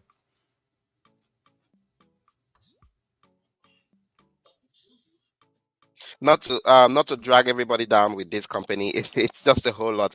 And this was my whole force about the whole thing. I'm like, okay, yes, Dynamite has happened. Now what next? I don't ever trust them with follow up, and they proved me so wrong. You had Kevin Knight there. Since you signed him, he's been losing. All he does is lose. This win would have done so much for him, and then have Kamara follow him and see how the young kid is spending the goddamn money. If he wants to go to the nightclub, if let him show us his life, at least it will make up for all the losses he had to. And I will look, I'm like, oh, well, I mean, the kid got lucky and won a match and won extra money, and he's spending it. I'm like, oh, so this is character. At least it showcases. Use the opportunity of that money to showcase character, because to me the entire match already was just, to me, was like it was baseless. I'm like, why are we even having this? Everybody in that match came from a pay-per-view. Why are we not building Ospreay, pushing more on his tournament victory, on, okay, how come out and give a promo and something? Why is Kevin Knight not doing something significant? Speedball just lost a match, his first pay-per-view match. Ricochet just lost another title match. Like, all these guys should be doing something to, like, to further their stories and further their personality. And here you are giving them a match about 40,000. Like, it just came up. Talk about lazy booking. That was one of it. But I now have an issue. I'm like, okay, cool. If this is what I want to do, fine. But to give it to Ospreay, and I'm very sure nothing's gonna happen. We are not gonna see, even if we. Whoa. It was just. I don't even have anything more to say. No, I agree. I can see that there. And we'll see what happens with All Elite with their follow up with the money, the guys getting shoes, even if it's a comical thing for a few minutes there, even if it's on Collision. I would appreciate it if they would have gave us some type of update then with the money and that stuff, because it says, okay, because all we hear is like they're trying to do stories, they're trying to tell stories. Well, here's a good shot. Prove us wrong. Just something simple, even if it's corny or even if you felt like you wasted our time. We'll see how that goes there. I just want to give some honorable mentions. Get well Hook. He looked like he took a concussion and puke all over the ring on that match there. Man, it kind of worries you. Another injury, injuries happen. Look, Kevin Owens got injured. Injury happens in the professional wrestling ring. For Hook and Pac, hopefully they get health, all health, 100% before you get back in that square circle, fellas. And of course, we're going to leave that, put a pin on Dynamite. Want to move on because it's WrestleMania season on that there. We'll find out with MJF and the Hurt Syndicate where that's going. And people are complaining about that. The Learning Tree taking a pause. Jericho is going to go on tour, and Big Bill, we don't know, and the Bad Apple, if he doesn't rot on the tree, or by the time Jericho gets back, we'll find out. And as well, and of course, the Don Callis family accepting a new member. Could it be a walking weapon or a walking disaster? Only time will tell. I hope it's the weapon that comes in and helps revive there. But we move on to Monday Night Raw. The build to WrestleMania. Before I get to Monday Night Raw, we seen on Monday Night Raw. Prior to that, I want to go first to Samuel. What is your thoughts on the build on WrestleMania? Everyone says a little lackluster, not well. Here's my thoughts, and I'll let you react on my thoughts. I was saying this yesterday, and I'll say this again. I think the route of WrestleMania has been fair. It hasn't been so exciting that you're like, oh my god, I can't wait. Especially comparing it to last year, you had The Rock interjecting himself either with the press conference in Vegas with the family tree, the slap by Cody Rhodes, or say it's bullshit, and of course, Rock slapping Cody and all that stuff. And plus, you saw the beatdown in Chicago when he whipped Cody Rhodes with the with that weight belt and put his blood on it, and The Rock with the concert in Memphis. All these memorable moments that it gave us on the road and then the night one tag team match. This year, John Cena, I think the European tour hurt the build to WrestleMania, where the crowds were electric, yes, because they were excited to see wrestling, but I think the United States crowd were disconnected a bit due to the fact of the time change. We are a society of habit, creatures of habit. We want to see our wrestling at 8 o'clock. We want to see it on these dates. When you change a little bit, yes, we tuned in. We made our effort, but not everyone. And the way social media ruins everything, because everybody wants to be the first to report it, and they want to copy and paste and spoil. Hey, so and so wrestler wiped front to back, and they want to post it. Like the fadeaway media wants to copy and paste everything and put all this shit out there. People tend to get a little disconnected with the like. Oh, now I'm not gonna watch it. I already saw what happened. Do you think that's what's hurting the build to WrestleMania, besides other things? But I think that's the main characteristic. No, I feel after everything that has happened, and we are just a day or two away from WrestleMania. We're kicking off on Monday. I feel and with the man in charge in terms of Triple H, we know how creatively hands in he is and locked in he is in terms of like where he goes, how he goes, and what he does. I feel just like he will always tell you, WrestleMania is always locked in for him in October, November. I feel sincerely this man has his biggest piece on the chest was The Rock. I believe immediately The Rock was, when he realized that, oh, The Rock would not be part of my ship. It's as if the ship, when you almost want to give up, and he just had to make do with what he had. And obviously, for everybody, the expectance was also to see The Rock, and the fans realizing that, oh, he's not going to be a part of it the way we want him to be a part of it. It made every other story, every other match, every other feeling feel less than. I had this conversation with Chris yesterday when we were on the call, and I was telling Chris the same thing. I'm like, Chris, I feel The Rock not being a part of it the way we want him to be a part of it, because last year was so big because he was part of everything. He felt like, oh, even if you had other stories, you were like, oh, The Rock. Every other story, oh, The Rock. He was cutting promos on Instagram. He was all over the place. The Rock made it bigger. And you made mention of something about the United States, having this habitat, this and everything about habits. The habits with WrestleMania is larger than life, spectacle, and bigger superstar. Who is the biggest superstar right now? The Rock. Argue with your mother. That is the man, The Rock. He's the biggest. So, so him not being a part of the show, everyone's like, oh fuck Cody, oh fuck Johnson, oh fuck Roman Reigns, like, oh Punk made event, fuck him. So everybody just so pissed, like, wanted to be in the match, want him, he let us with a story for 1 year. We are all waiting. When is he coming back to tell us what he handed to Cody? It was like we all waited. Okay, the match that Cody fucked up for us. Obviously, we know the bigger story was finish the story. We could not get story Cody Roman again. So we wanted 2 matches this year. Las Vegas, they say everything happened. Everything is bigger in Las Vegas, right? All right, let's get Roman Rock, or we get Cody. Those were the only 2 matches everybody had in mind. You could even see with the WrestleMania sales. Imagine WrestleMania. I believe if The Rock was part of the, maybe had a match in that show, we will not be looking at 100,000 for both nights. We're looking at more. I just felt everybody was like, okay, we're not getting The Rock the way we wanted to get him. Every other thing feels lackluster. And I feel even Triple H had to do. Imagine on a WrestleMania, you're having Naomi and Jade. He had to make that bigger than ever, so that at least it feels like something. He had He's making good points. make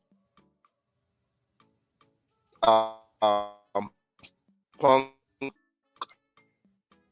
Rollins, and because sincerely for me, Yes, well, he's making great Roman, points. Yeah. I wish Oh, yeah. after what Punk did to him, I wish Damn. So this was now. Yeah, we're gonna hold on a second there, Samuel. Your connection is a little off, And but you're making good then- points there. and- He's making some good points. And hold on a Wow. second. Let me hold this mic for a minute. I hate to do that, but we gotta. The Rock, go at it. All right, your mic is coming in and out. Hold on, put a pin on it. Hold on a second. I can't mute it. Put him backstage. Sorry there, Samuel. He just lost connection. So Samuel having a little bit of difficulties there. Sorry, I apologize for that. He's making some good points there.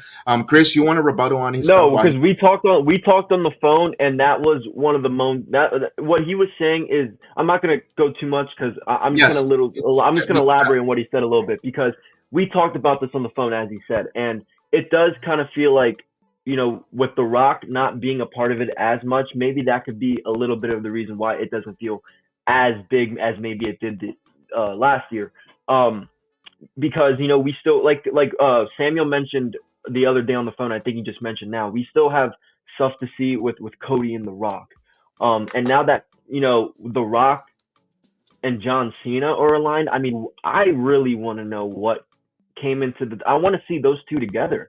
At least before WrestleMania, at WrestleMania, like at the Raw after WrestleMania. I mean, I would love to see The Rock and John Cena, even Travis Scott, in the ring together, and maybe explain why maybe Cena aligned himself with The Rock. Are they cool? Are they friends? Are they not cool? Is this just like I'm gonna scratch your back, you scratch mine? Or is it like, hey, we're the two biggest names this industry's ever seen, and Hollywood. Let's go run this thing. We want to see more of that, and I think there's still plenty of time to do that. As Kev says many, many times on this program, SummerSlam is going to be the marquee event. SummerSlam is going to be the big event. There's still time to do. You know, I know me myself, I wanted Rock and Roman for a long time, or what? Maybe somehow they could come out into this, but maybe we can get Cody and Rock at WrestleMania or something like that, if The Rock's not too busy in the summer, which he probably is, but there's still time, I think, you know, like Kev always says, and I think Kev elaborated on this really, really well yesterday in Good Morning Wrestling. Wrestling does not take an off season. Wrestling goes on after WrestleMania. There's still going to be events that feel as big as WrestleMania in the year of 2025. So I understand why Heather would be saying, right, maybe they are pulling a lot of people in. But, you know, I said this on the program, and since we're talking about the build, I'm not going to go too long. After talking with Samuel, it makes sense now. Now, we're big fans of Braun Breaker on this channel. We're big fans of Penta. Me personally, I wanted to see those two clash it out one-on-one, and had the Finn and Dom thing perfect. Braun Breaker, you have the best spear in the entire business. I've tweeted this like 5 times. Braun Breaker is a star. Penta is a star. Those two together, me personally, this is a thing. This is an example of where this is not what I like, but it's not bad, and I'm rolling with it. We got to be, you know, just because I don't like it, I'm not going to, I hate it. No, I don't like it, but it's good. I like what they're doing because you can still extend Finn and Dom during the match. At the beginning, I kind of felt like they were just kind of mashing 2 storylines in one, because when you saw Penta and Braun backstage after Penta speared Braun during the match, like, yo, like it was an accident. Boom, boom. I think they should have built the one-on-one right there. And then maybe before WrestleMania we saw something with the Finn and Dom, but that's okay. Put them in the same match. Now that I talked with Samuel, think about it. There's more events coming up. You could have them in the match and then have one screw the other. Boom, those two have a feud down the road, and it's still going to be a good match. But the WrestleMania build's not awful. So maybe, like, for example, like, right, the El Grande Americano Rey Mysterio, maybe that could question you a little bit, or maybe I know the War Raiders in the New Day and the New Day, they're having their match. I know people aren't happy with that, especially with the Street Profits defending their titles next Friday instead of having the match on WrestleMania. So there's some things that could question you, but and it might not feel as big, but I still think there's matches that are going to be in the match for, like, AJ Styles versus Logan Paul. Even the triple threat at the end, the WrestleMania. There's going to be matches in there that you're going to watch and you might not know the outcome of. So I still think there's at least to me personally, there's predictability and there's not, which is good. And it's WrestleMania. I think the name sells itself. But I kind of liked what Samuel was saying there. The Rock is a really big factor, but the WrestleMania build it's not as bad as people are making it seem online. There is some spots that you could question, but not bad. Sake, Chris, amazing. Chris, you were talking, and immediately a lot of thoughts came into my head, and I really was like, I did not really see it this way, and I see it now.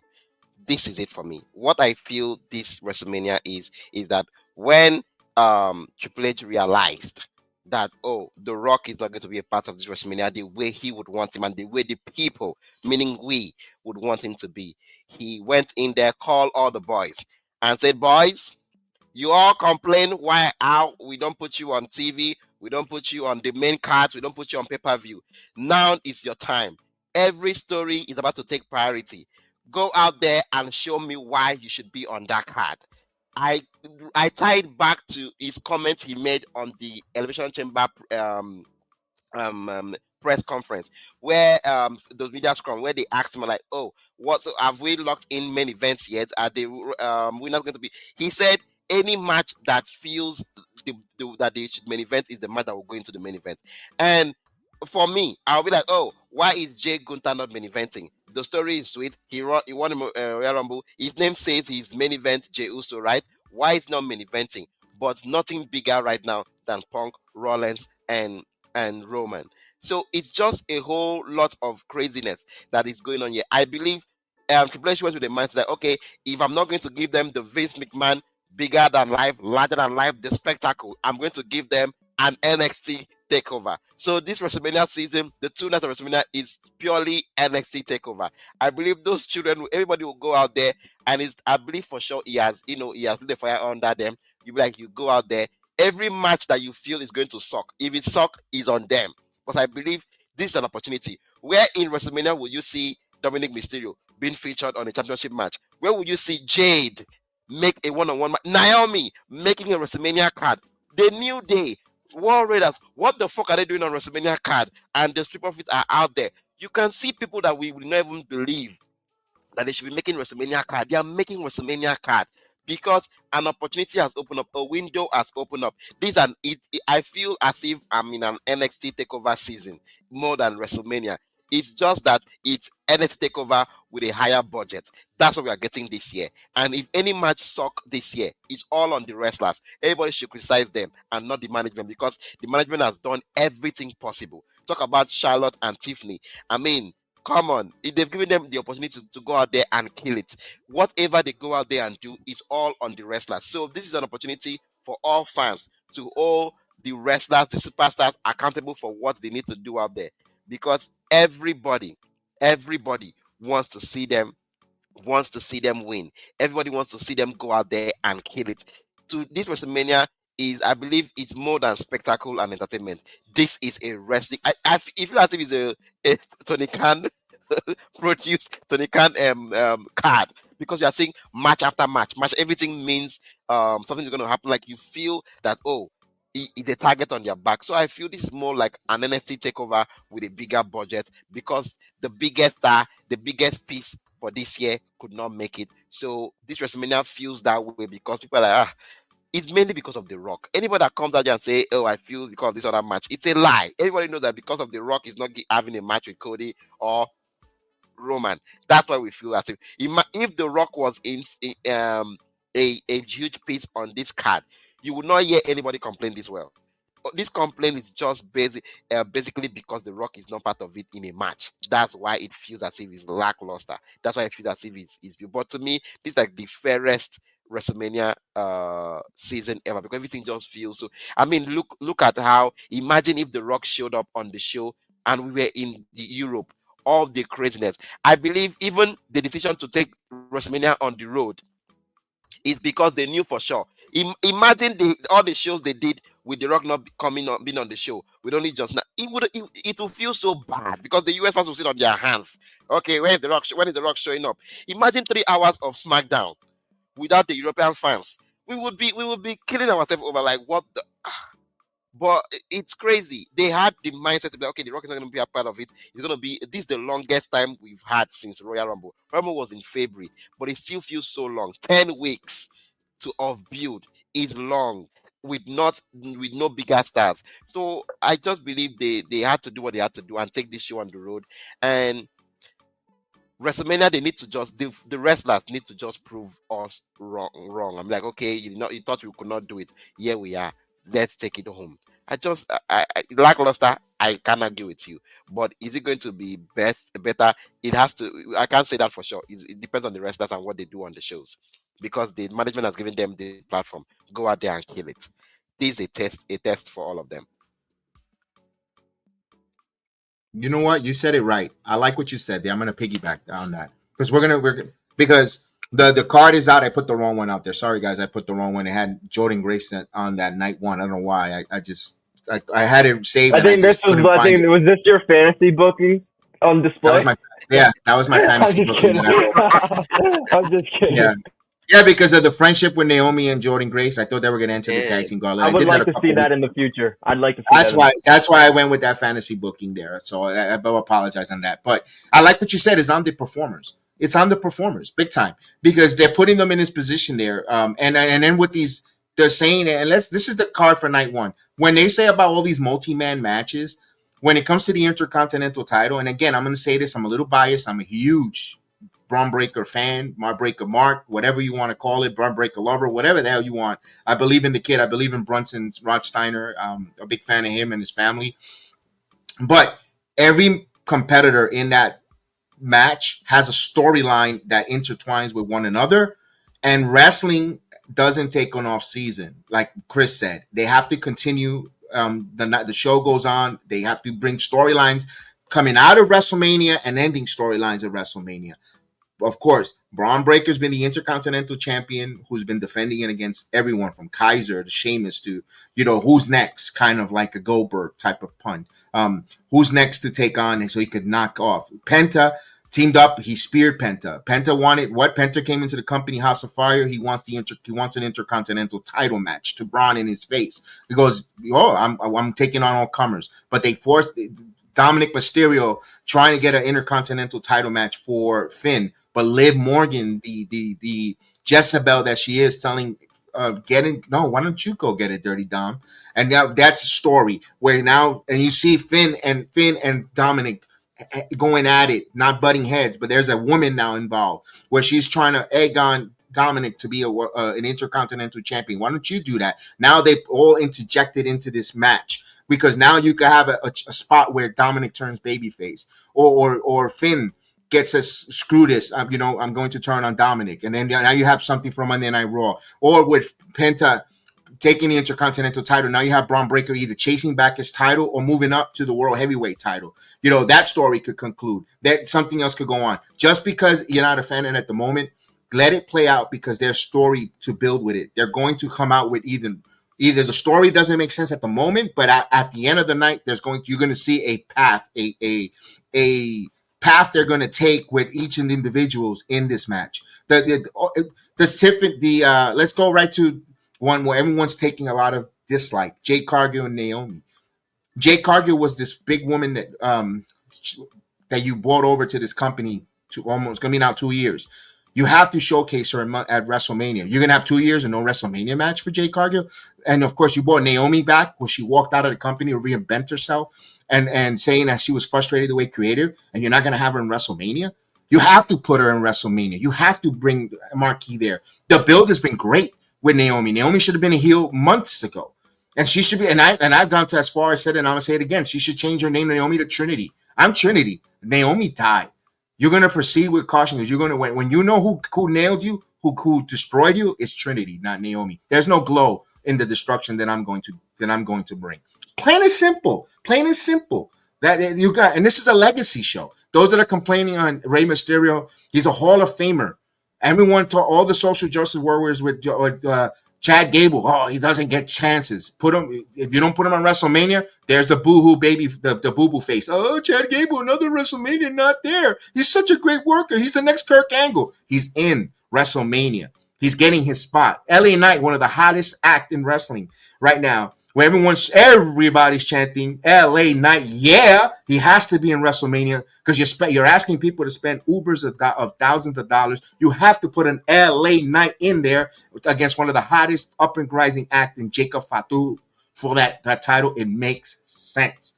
Now, Rollins, Roman, and Punk. You have to bring the top guy who carried this company for the last few years, and when they were shit, it was Roman Reigns. Rollins, the undisputed, unappreciative superstar in there, and Punk returning, getting his main event. You have to put that there. Heather says sorry, but Naomi deserves to. Be on this card.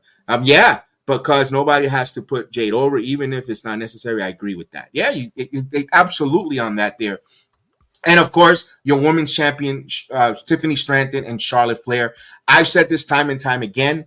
Charlotte Flair came back to the wrestling too soon, and not because of injury, because of all the turmoils and situation going through her divorce. I've said it again. I said it last night. I'll say it again. Rehabbing the hell out of her knee to get back. We thought she was going to be back last WrestleMania, and she worked her ass off to get back. And she might have lost muscle mass with all the cardio and all the shape that she got into. You know, she's thin, but that's not the point. She got back. She worked her ass off, then going through a divorce. Not only that we tend to forget. We're all human. And then she has to work in the same company where her ex-husband is at. You just went through it, and I'm not saying they had a messy divorce that they can't stand in each other. They're probably two people who cordially agree that they're living together and being married to one another. It doesn't work for them, but they still got to work with each other and see stuff, and that reminder of that constant failure there. And then she has the crowd booing her. She's not going to be focused, and that's why I think she came back a little too soon. I think after WrestleMania season would have been better for Charlotte, aka Ashley Flair, to return when everything she's dealing with, and also Andrade. They had to pull him off the TV for a little bit to get their personal, because at the end of the day, business as usual. That's why you don't see him wrestle. Maybe he's not in the right state of mind to get in the ring and you know to. He's got. Remember, wrestlers got other people's lives in their hands when they do certain moves. You got to make sure you execute it. If you're not focused here, you could hurt someone. So that's my point on that when it comes to Charlotte and Tiffany, the mishap, the back and forth, off night. We're all human. We all have a bad time, a bad day. There. The Charlotte and Flair situation. I mean, I hope both women get some kind of penalty, fine, bad behaviors match. But it has people talking, Heather, regardless of the build and all. But I still think we have to give Tiffany a pass on that. I want to go in this because Chris got a short on time. I want to give our WrestleMania predictions. We're sorry that we didn't. We'll do another video during the week, Wednesday, on other stuff, Span and Deliver. But I want to give WrestleMania predictions on night one.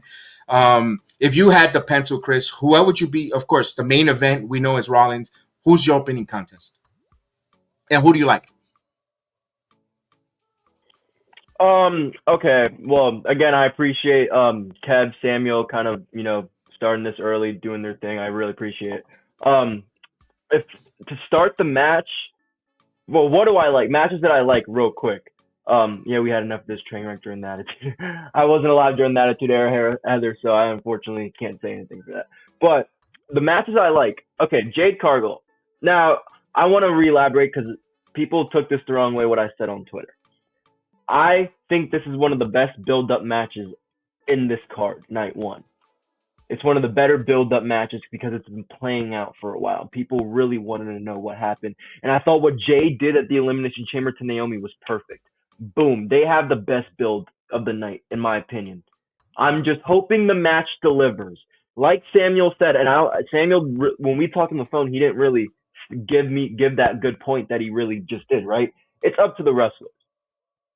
And I think they could deliver. It's just I'm hoping they could deliver. I didn't say I didn't like the match. I didn't like the concept. Don't call me a racist. Like, no, that's not what I said. I said the build-up has been honestly one of the better ones. I'm just hoping it delivers in the ring. That's it. I didn't call any of them bad in the ring. I just said I hope it delivers in the ring. That's it. Jade has been going for a while. She's in the Performance Center. Naomi, she's good in the ring. I just wanted it to deliver in the ring. Who do I start the opening match with? Maybe start with that one. Or if you really want to get the crowd going, I mean, look, Rhea and Becky's match went on early in the night last year for their title match. You could start it with Tiffany and Charlotte, but if you want to kind of have like this is the problem is like the only championship match with the women on the card, so you might want to put that as your co-main event. So Gunther and Jay. Start WrestleMania with a bang. Start WrestleMania. Everyone's already happy. I hope he doesn't come out eating Monday. He's still serious. You start WrestleMania with Jay and Gunther and we're in Vegas. Let's go. And then you hear Jey Uso. Oh, we're like, it's time. Like, we're here. We're at WrestleMania. Like, start it off with that. Okay. I like it. Samuel, hopefully are you there? Are you not frozen? You okay? Talk to me. No, by the way, hold on. Who do you like winning that match? By the way, sorry, Samuel. Who do you like between Jay and Gunther?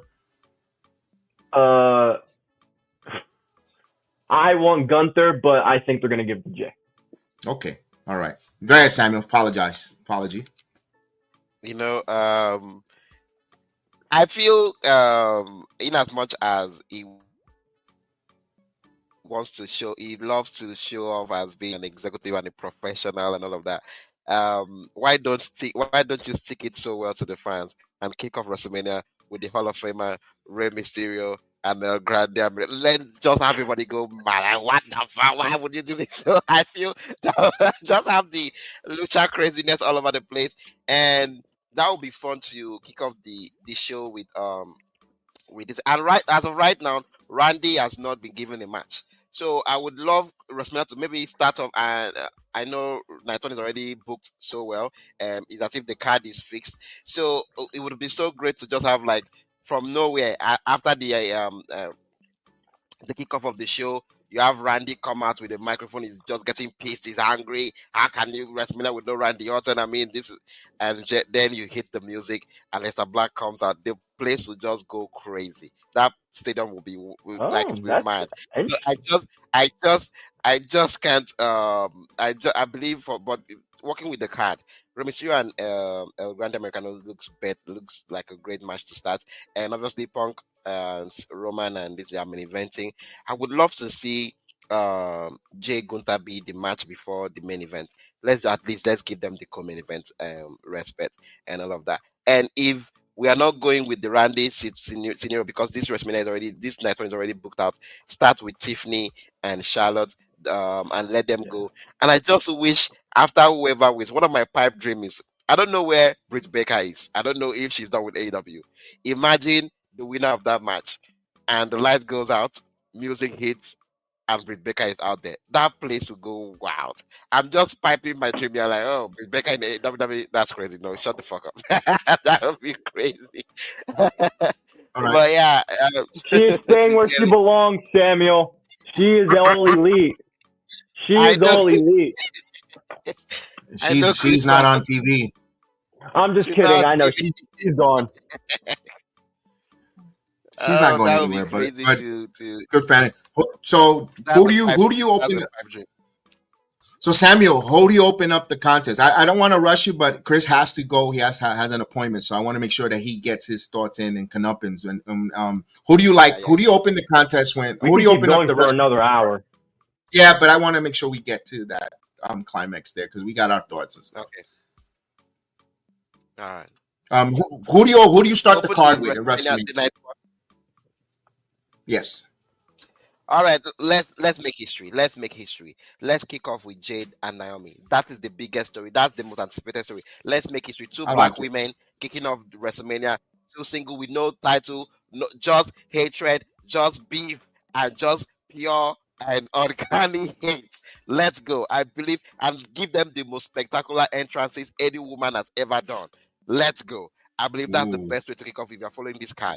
That's the best way to go. We know what they did in their entrance last year, doing the big three, coming down from the sky and all of that. Like that was dope. Let them. I know Naomi can be creative. Obviously, you know they will give Jade the biggest entrance ever. So let them just go out there and give us the spectacle. And please, I just hope Naomi can pull out the best. I mean, can make Jade look so good. Jade, I'm so scared for Jade because obviously she's green. I mean, her name should be Jade Green. I mean, she's so green, and I just hope, I wish, because right now, Chris was telling me the other day, Chris was like, that's the Jay and Jimmy match of last year. That would be the Jay I and Jimmy. said I'm I like, hope bro, it's not the Jimmy nobody and Jay match from last year. Chris, it's not only you. People keep telling me that, like, oh, Sam, that's going to be that's going to take the spot for the Jay and Jimmy match, and I just hope those women go out there and kill it. I can't wait. I can't wait to see what they do. I And love it. I love it. Yeah, I agree. All right. The So who build-up's you got amazing. winning? Who you got winning that match? Definitely Naomi. Let's keep Naomi. going. Naomi should win. Ooh. Maybe Naomi should win with the Ooh. interference of the crew she would be rolling with. Let the crew come in and fuck it up. Let's go. We still have backlash to go, so we can still push this forward. This is the first match.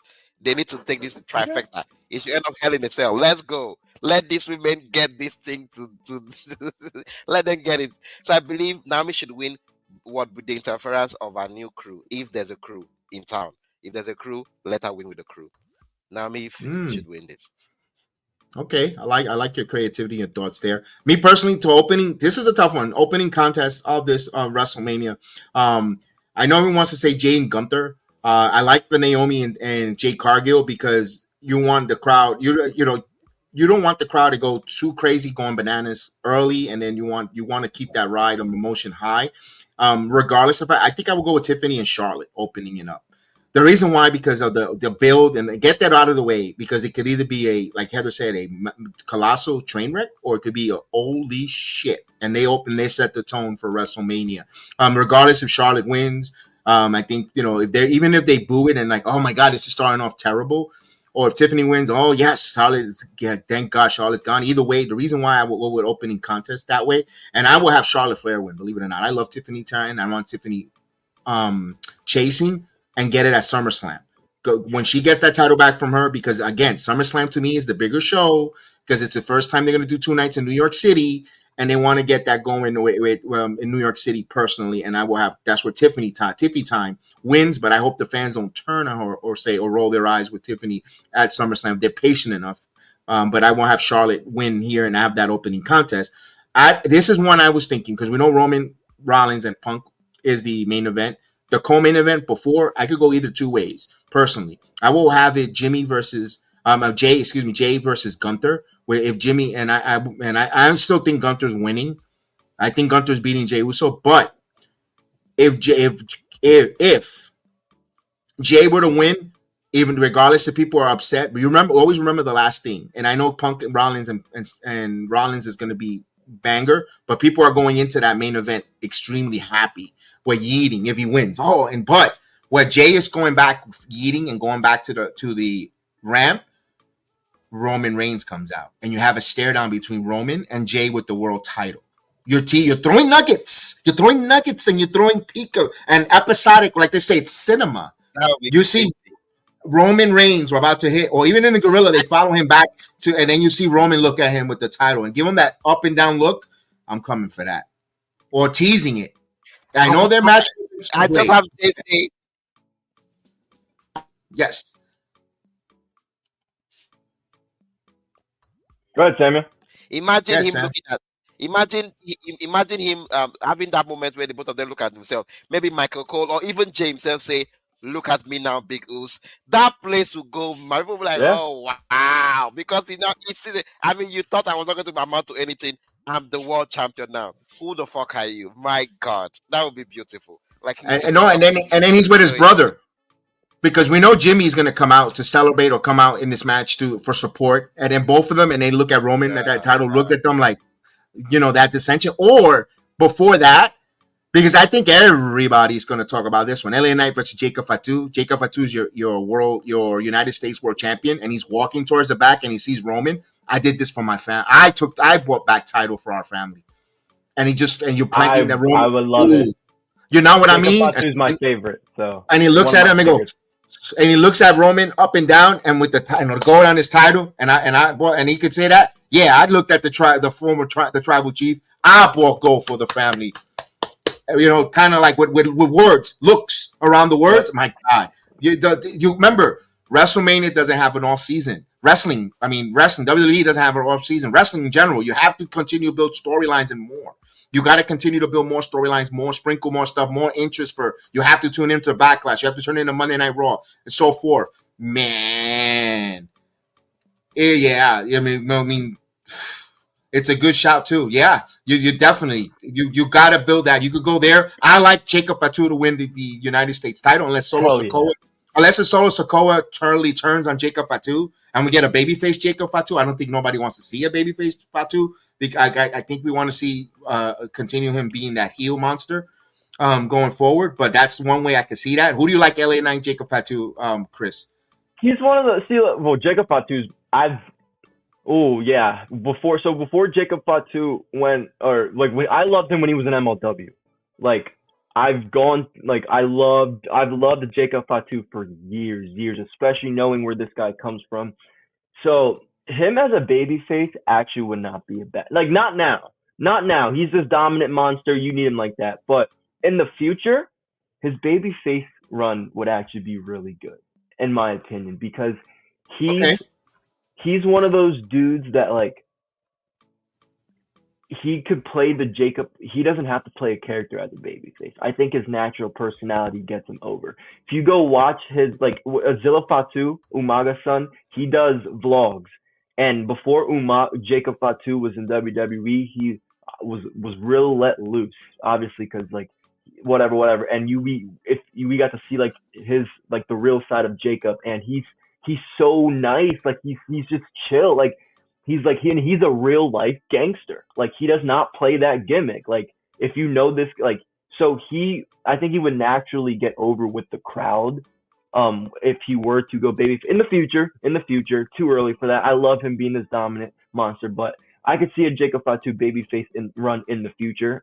But I think Jacob Fatu wins it. I kind of, we talked a little bit about transitional champions, and I think Kev kind of put it on right where, besides all the personal stuff that Shinsuke had going on, they were going on the European tour, and LA Knight, is eventually what everyone wanted to see with the United States Championship.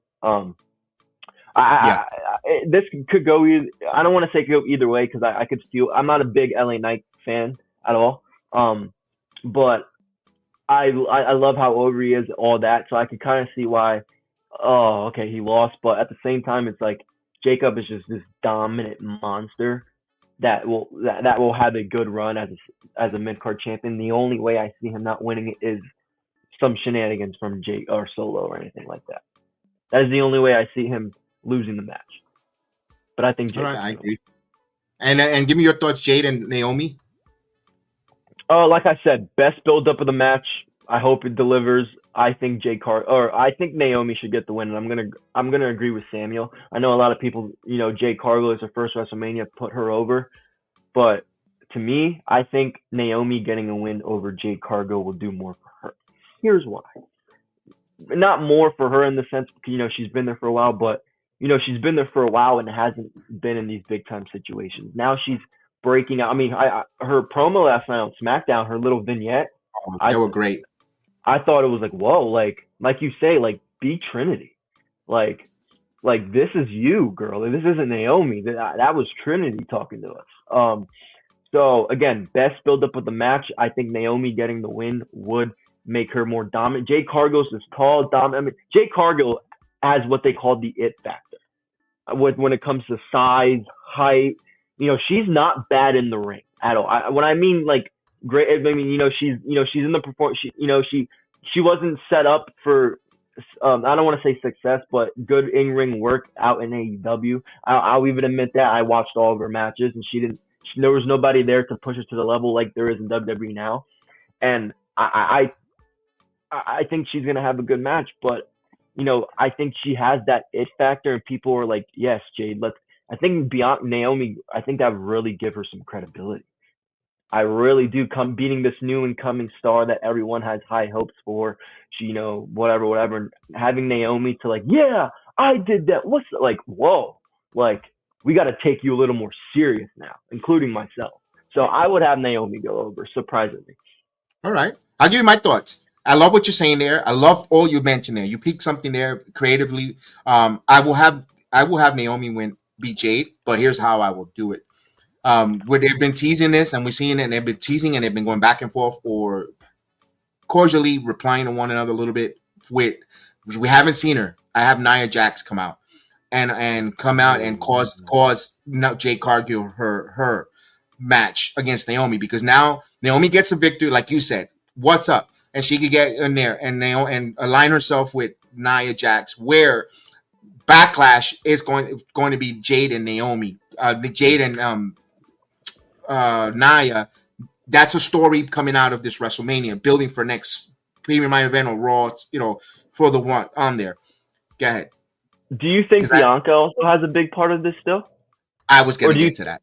Yeah. Okay. Yeah. No, beautiful. You're thinking with me. I love it. We're thinking along the line creatively, because now Jade is going to be so upset and so hell-bent that she lost her first WrestleMania match. That Nia, regardless of the fact, because Nia interfered, you got pinned, she could go, and if Bianca were to successfully win the women's title, which there's a possibility, Jade could come up to her, set up for WrestleMania, for SummerSlam in the summertime, Jade versus Bianca. How do you get there? You weren't there for me, girl. You were too busy thinking about yourself. I thought we were a tag team. I got hit from behind from her, from a girl that you brought in here to take my place. But meanwhile, you were too busy thinking about yourself, being selfish. You didn't watch my back at WrestleMania. Where were you? You weren't there. You planted the seed. Nah, I don't want to talk to you. I don't need to talk to you. And then Bianca, but come on, Jade, bam. Jade, I was locked in the panel. I had to focus on my match. Like, well, yeah, I love that. I love that. And I know a lot of people wanted Bianca and Jade last year.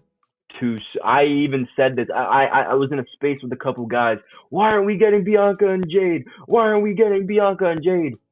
Guys, Jade just got into the company at this point. I mean, you need. Yeah. I would say I thought this was going to be this year's WrestleMania.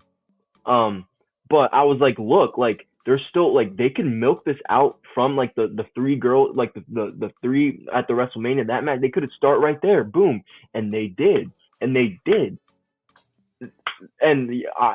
that's why I told people last year, we're going to get Bianca and Jade at some point, and it's going to mean a lot more down the road. And that's what's going to happen, because now what events have happened, nothing happened to the point last year to where we needed this match or we wanted it. Now all this is going to happen, especially when Bianca wins. Like you said, perfect. You were too busy chasing a title, and you weren't there for me when I needed you the most. And we're supposed to be the best tag team, where we were women's tag team champions all last year. And I love it. Love it, Kev. Yeah, and it makes sense because storyline there. It's great there. So that's why I'll have Naomi go over on Jade with the help of Nia Jax. But instead of focusing on Nia, they'll lead to a match. Oh, she'll get hers, like Jade will say. She'll get hers. I'll deal with Naomi right now, but you weren't there for me. And bam, bam, bam, and the way she with that pizzazz and that tone that Jade has, then when she speaks, oh shit, I'm listening to her because she's got to tell me. I'm all for it at promos build up there. You got. take my money, and it makes that match special. It makes that work make sense. I'm gonna go to another match here. The Hall of Famer Rey Mysterio. Oh, by the way, I didn't get your thoughts on Tiffany and Charlotte. Who wins that one before we bring the El Grande Americano? Look, I would say Charlotte. As much as it's not going to rub people the wrong way, or it's going to rub people the wrong way. But again, I always wanted this story reversed. I always wanted it to see Tiffany Stratton chasing after Charlotte, because I think that would make Tiffany more. I mean, it will still make her look more dominant, beating her, but her chasing after and then beating her, like, give me that. I want to see that, and I think they're going to do it again at SummerSlam Part 2 with a more proper build, hopefully, and not proper, but, things a little more clean or whatever, where everybody's not complaining about it. So I got Charlotte. Yeah, because Tiffany goes, you beat me because now I know what it takes. I had to push myself to that level to beat you now, and I'm going to take everything from you. And it's it wasn't my time, but now it really is Tiffy time. I mean, something along that. Who do you like winning that match there, Samuel? Tiffany Stratton or Charlotte Flair for a 15-time world championship possible? I'm sorry, I'm a little bit under the weather here. It's that time of the year for us over here with the cold and all of that. And I also apologize for the way I sound. Charlotte and Tiffany. I believe personally for me, I would want Charlotte to go over. Why? Because I want to see, because already she has literally in terms of the build, Tiffany is nowhere near the lights that we thought she was. It's as if Charlotte literally was like he's taking up on herself to like kind of like expose her for the child, or kind of like the up and comer that she is, and it just so happens she's our champion. So I would love to see her go to the big time, and then could not do it. And then right now I feel SummerSlam might just be bigger than WrestleMania this year. So I would want Charlotte to go over so that Tiffany has all these months to pursue her and maybe work on herself. Have her go through trials. Let her feel what Cody felt, the hard times Cody felt. But in this case, it's different because she went in there champion. That would even hurt more because you went in there as champion. You knew who you were going to face. So what was your excuse for coming up short? And everybody, other person, have the women blame her. Oh, we'll now have to deal with Charlotte just because of you. You could not get the job done. Let her go through hard times with the rest of the women's division. And then let's circle it back again to her having a redemption at the biggest show of the summer against Charlotte. And that time, take it home. I just feel Charlotte is the better choice to walk away champion WrestleMania. All right. And I'm gonna elaborate a little bit. Your thoughts of LA Knight, Jacob Fatu. Who you like winning that one? Sincerely speaking, it has to be Fatu. Everybody wants Fatu to be the biggest star. I believe the company has even tried so well. Like this is the best job they've done to hold Fatu as a star that he hits. Like they've tried so well, the lights is just too much. So they can't deny, it's undeniable. I know that's for Cody, but right now Fatu feels so undeniable than any other person. So I believe this, like the stepping stone, like okay, we see it, we acknowledge it, we are finally going with it. Let him just go there, let him win. I believe Fatu should walk away champion. I know Elena he can be fine. He's the mega star. With or without the championship, he's still a star. I like that. I like that. I like that. When you're talking about Tiffany in the chase, and here's the narrative that I think Tiffany might be immature outside of the wrestling way when it comes to promos and conducting herself. But her in-ring, I do not see that Charlotte. I'm not saying that she's she's not in her level. I think Tiffany. You saw that match with Roxanne Perez last night. I mean, that was a fucking good match. Those two ladies, and I've seen their matches from 2.0 to now. These ladies work flawless, perfect. I was even shocked that Tiffany got that clean win over two-time world champion, the prodigy Roxanne Perez. I think it's just the way she conducts herself with promos, and it takes time. She's only 25 years old. You're talking to a 36-year-old Charlotte Flair, or 37, whatever her age is. She's got 10 years season over her. Of course, you're going to see the difference, the circles. But in the ring, I don't think Tiffany, it doesn't have to fall short with Charlotte. If she follows Charlotte as she's the ring general, follow her plan, her execution, that's just going to be a banger of a match. So, yeah, I just wanted to elaborate that. I'm going to go to the next match. She's 39. Okay, thank you, Heather. I appreciate that. I know it was in the mid-30s. I didn't want to call her close to 40. Women don't appreciate when you add more years that they don't have. So I wanted to be very respectful and very and when we're getting close to the accurate age or short changing her with that. Let's go to the Hall of Famer Rey Mysterio. Rightfully so, deserves to be on a WrestleMania match regardless. And I'm glad there's no pre-show where they don't put him there where that's a slap in the face. But he's gonna have a match with El Grande Americano, with Chad Gable, who's doing one of the best work here with this his role, if it's comic relief with Otis, here with the Masked Luchador, with American Made, probably see them come out and help out. Rey Mysterio will probably have some nostalgic with LWO, maybe the Lucha Brothers come out and help out Rey Mysterio, all that good stuff. This is going to be a good match. Chad Gable with that Penta mask, a match. I think he's going to have that same type of match with Rey Mysterio. I think, and of course, I get Rey goes over and I think Heather, we're speaking the same language and we're thinking exactly the same thoughts because that's the same thing I'm going to say there. I think that's going to happen. Chris, your thoughts? That was the same thing I was going to say too. So beautiful. Keep it short and sweet. Samuel, your thoughts there? Do you agree with this one, or would you think see something different with the Chad Gable claim mistake?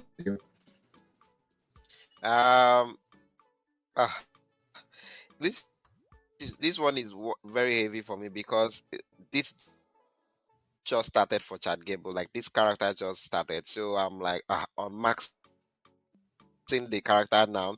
I know it will be of a bigger moment to do that at WrestleMania, but I'm just like it's really way too soon. Maybe it was just to keep it stupid, simple and stupid. It's a short. It was just that's going to be all right. Bigger moment because now all the combat Gable not get to WrestleMania and his character. I think I'm only going to get on mask and had a bigger moment. Like not only did he have a mania, he came in, yes, himself in and like getting on the max. People will talk about all WrestleMania week. Like, Samuel's having exposed technical. I'm having a little bit of technical difficulties again. Who wins? Oh my goodness. This dude that literally put in the work. So we have him, win and have the LWO guy, all the rest and rest him and make this division. Samuel has technical difficulties. Sorry on that here. He'll be back on. Well, let me throw this scenario real quick. Any chance Rey? We know what Rey Mysterio already looks like unmasked. We've seen him. Any chance Chad Gable? Talk about ultimate heat. You disrespect the Hall of Famer, the Luchadors, and you keep the Grande Americano gimmick going. If he unmasks Rey Mysterio, and he gets Mysterio gets the pin, but Grande Americano takes the mask off, and he continues with that. Instead of thinking that Gable was going to get unmasked, but it's Rey, and all of a sudden, I mean, wouldn't that be like, oh snap, damn, you don't have to worry about him being unmasked.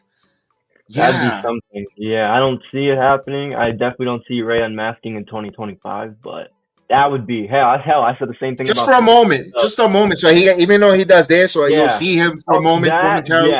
Yes. I mean, he did it with Dragon Lee. Why not? Yeah, right. I can see that happening when and Gable picks up a win on Rey Mysterio by unmasking him. No, he tries to take his mask off. Nope, that's a privilege is reserved for Dominic. You know what? I like that thought too.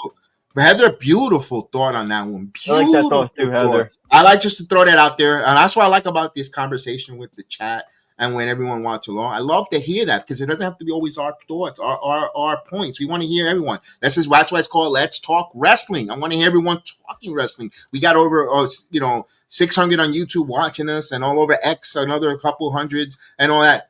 We want to hear from you. We want to talk wrestling. That's what it's about. I love it. It's not always about our thoughts. We want to hear your thoughts, and we will have that dialect debate conversation with one another there. War Raiders versus the New Day. I don't see the New Day losing this. I think we're going to get more history making with the New Day. The War Raiders have been contemplating not retiring, but they're a little banged up, coming a little bit toward the end. We see Ibar is kind of a producer with NXT, and you could still have the War Raiders wrestle and all that, but I don't know if they're going to have a full workload for the War Raiders. I see the New Day winning. No, I could agree. Valhalla's out with injury, and I think Eric wants to be at home. They got a lot of kids now. I think they have a newborn or something like that, within the like one or not even like 2 years old or something like that. So a couple. So I could definitely see that. I forgot Ivar was doing work with NXT. I totally forgot about that. I did see some things online about that. Totally forgot until you brought that up. So yeah, I could see that, and hell, that'd make the New Day more heel and more. I think it'd be Kev. We would complain about this, but instead of when we would see like the New Day go on like do vignettes and stuff, but like we couldn't see it, and like we'd have to see it online. Now they're the tag team champions. You got to put them on TV so where everyone can see them. Yeah, I agree with you on that. And I want to see where that goes. I think this heel champion New Day. They do simple heat. They don't go too overboard, and they're gonna talk about trash about your sports teams, which we can appreciate, because I think as a sports fan, when Xavier Woods tells Cleveland that Myles Garrett wants to lead this trash ass city, I'm like yes, like I love like yes, and then if it was vice versa, I want to boo the hell out of you. So. It's good stuff at the New Day. They're not doing too much. They're doing the simple stuff that gets them the heat, and then that way they would be forced to be on TV. So I like the New Day winning as well. All right, we go main event, but let me see if Samuel, you're back. Give us your who you think wins between the War Raiders and the New Day. Oh my God, I don't even have that worked in. I'm like. But with what New Day have done, maybe have the New Day win by cheating.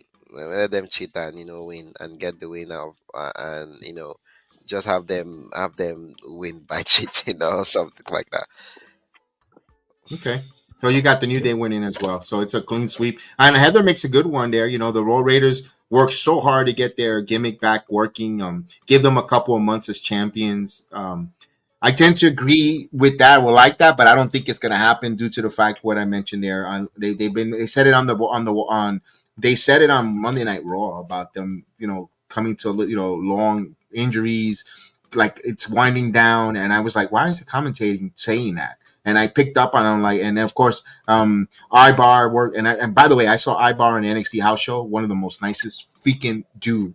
Oh, Ibar! I mean, a singles babyface run for Ibar would have been awesome. If McMahon was running the show, the Ibar would be a real big deal. The way he conducts himself, I'm like with the fans and a babyface. Oh, he is. Trust me, interacting with Ibar personally. We talk about salt of the earth. That dude is awesome.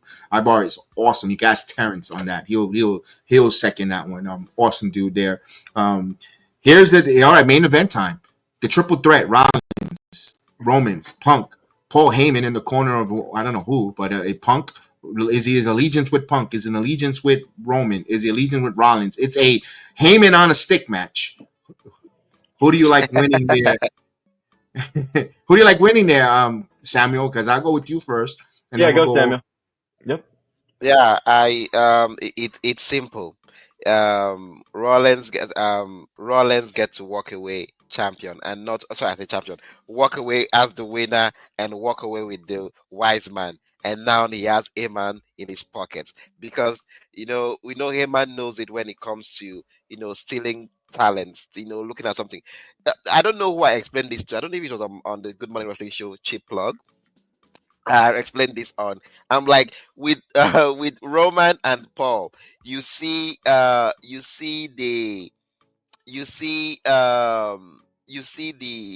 Roman. I think Roman and Paul and Roman. You see the reverence. He's so grateful to be with him, to work for him, to have anything to do with him. When you see him and Punk, it's a love fest. But when you see Heyman and Rollins, it's kind of like a toxic defeat. That if Heyman always hated him, like Heyman always not have anything to do with nothing to do with him. Like you just see that they know they might be good for each other if they can work together. Heyman can do so much for Rollins, just like how Rollins can do so much for Heyman.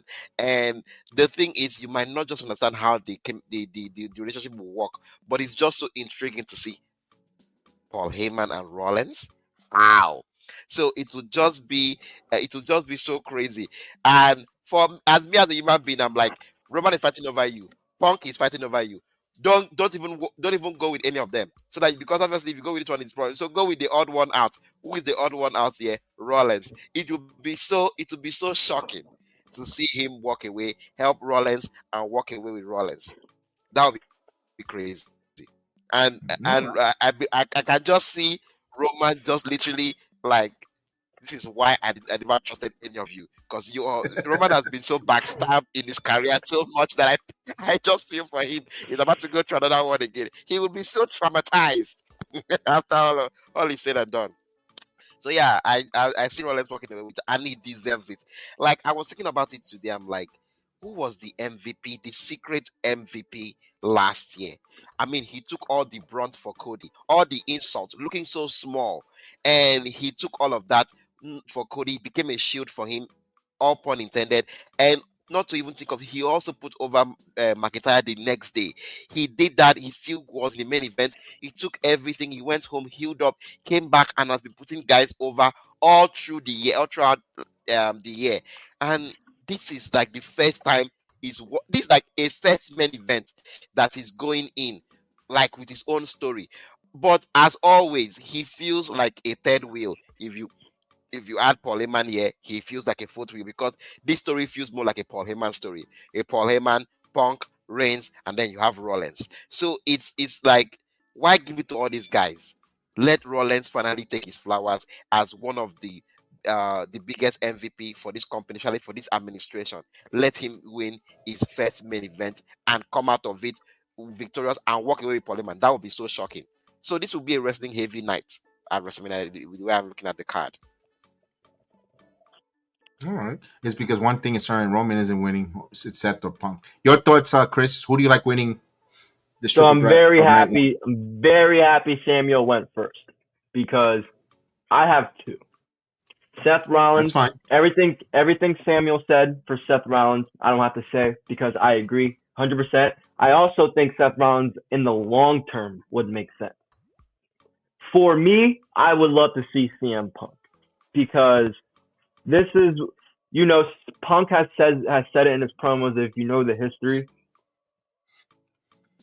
the Shield kind of got their break through CM Punk. CM Punk was a big part of the Shield getting their big break.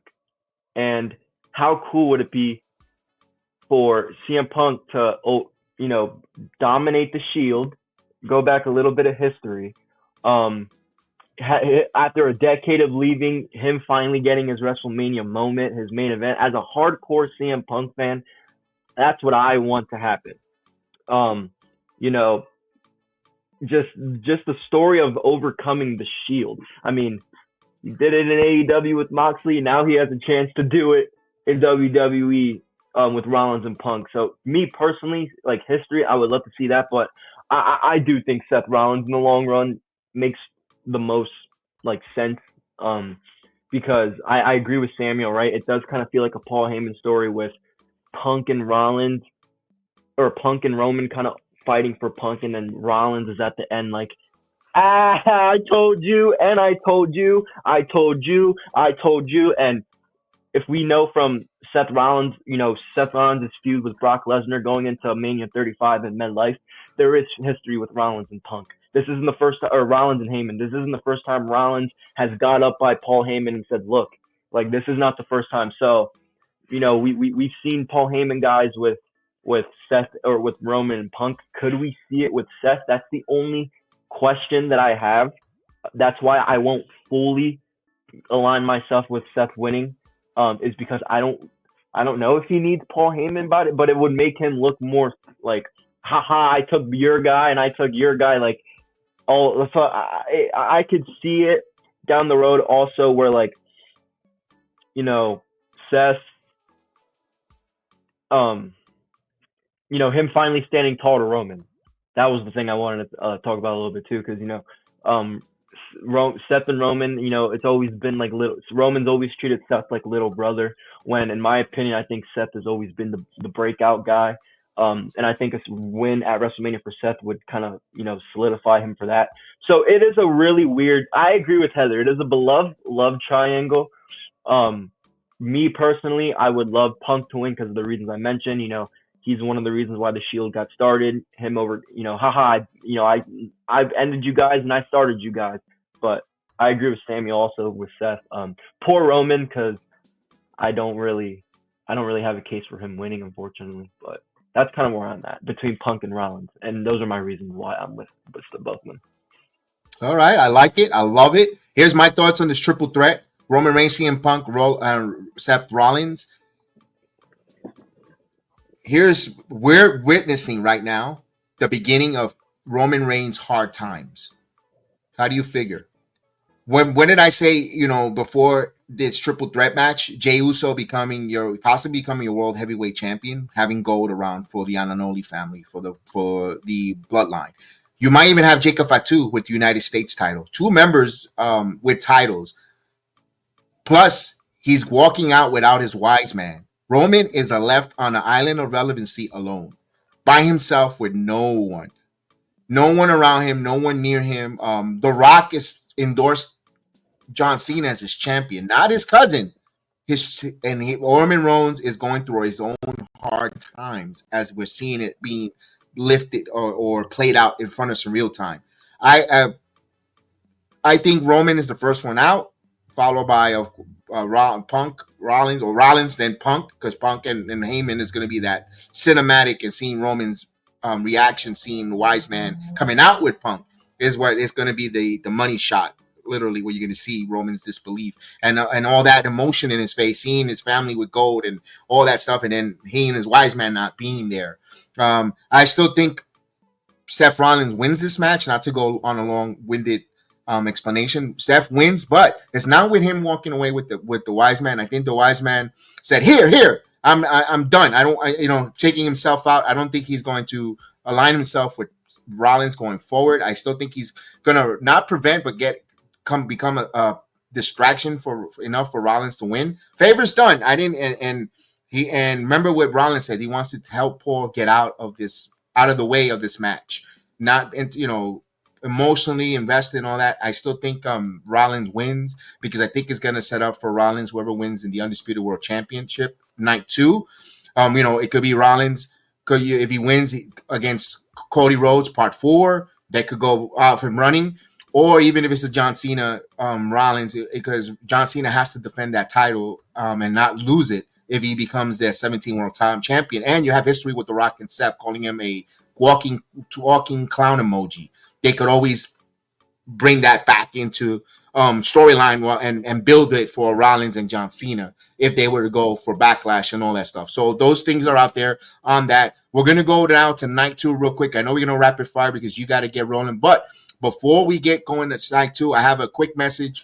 Attention, ladies, the ladies of the wrestling community. Sports Jedi Network, the Hell of the Ring podcast, is wanting to start and bring on the channel a women's wrestling podcast. We love to keep growing our audience, looking for eager, dedicated, insightful commentary and unique takes on wrestling news. We're impactful voices in the podcast arena. If this sounds like you, please reach out to me, and we want to create wrestling content together. Email me at bxjedi76@gmail.com or DM me at bxjedi76.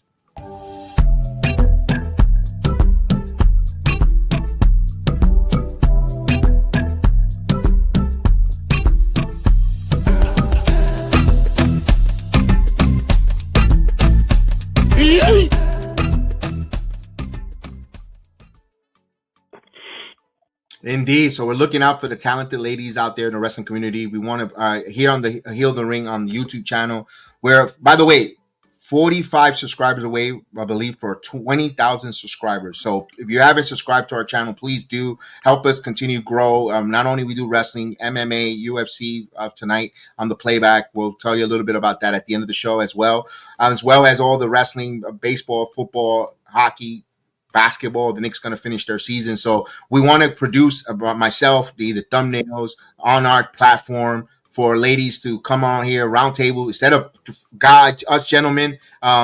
You ladies could talk. We want to hear your perspective. Or if you want to mix up with us, different shows. We all, can be all on at the same time. Different schedule. We would love to have the female perspective to talk with us here and hear your thoughts, because Heather's putting some great content out there. We'll love Heather to be part and come on and have the conversation and hear her thoughts and give her pound of flesh on camera, on air, and so forth. And of course, we have definitely Spotify, iHeart Radio, where we put this audio platform.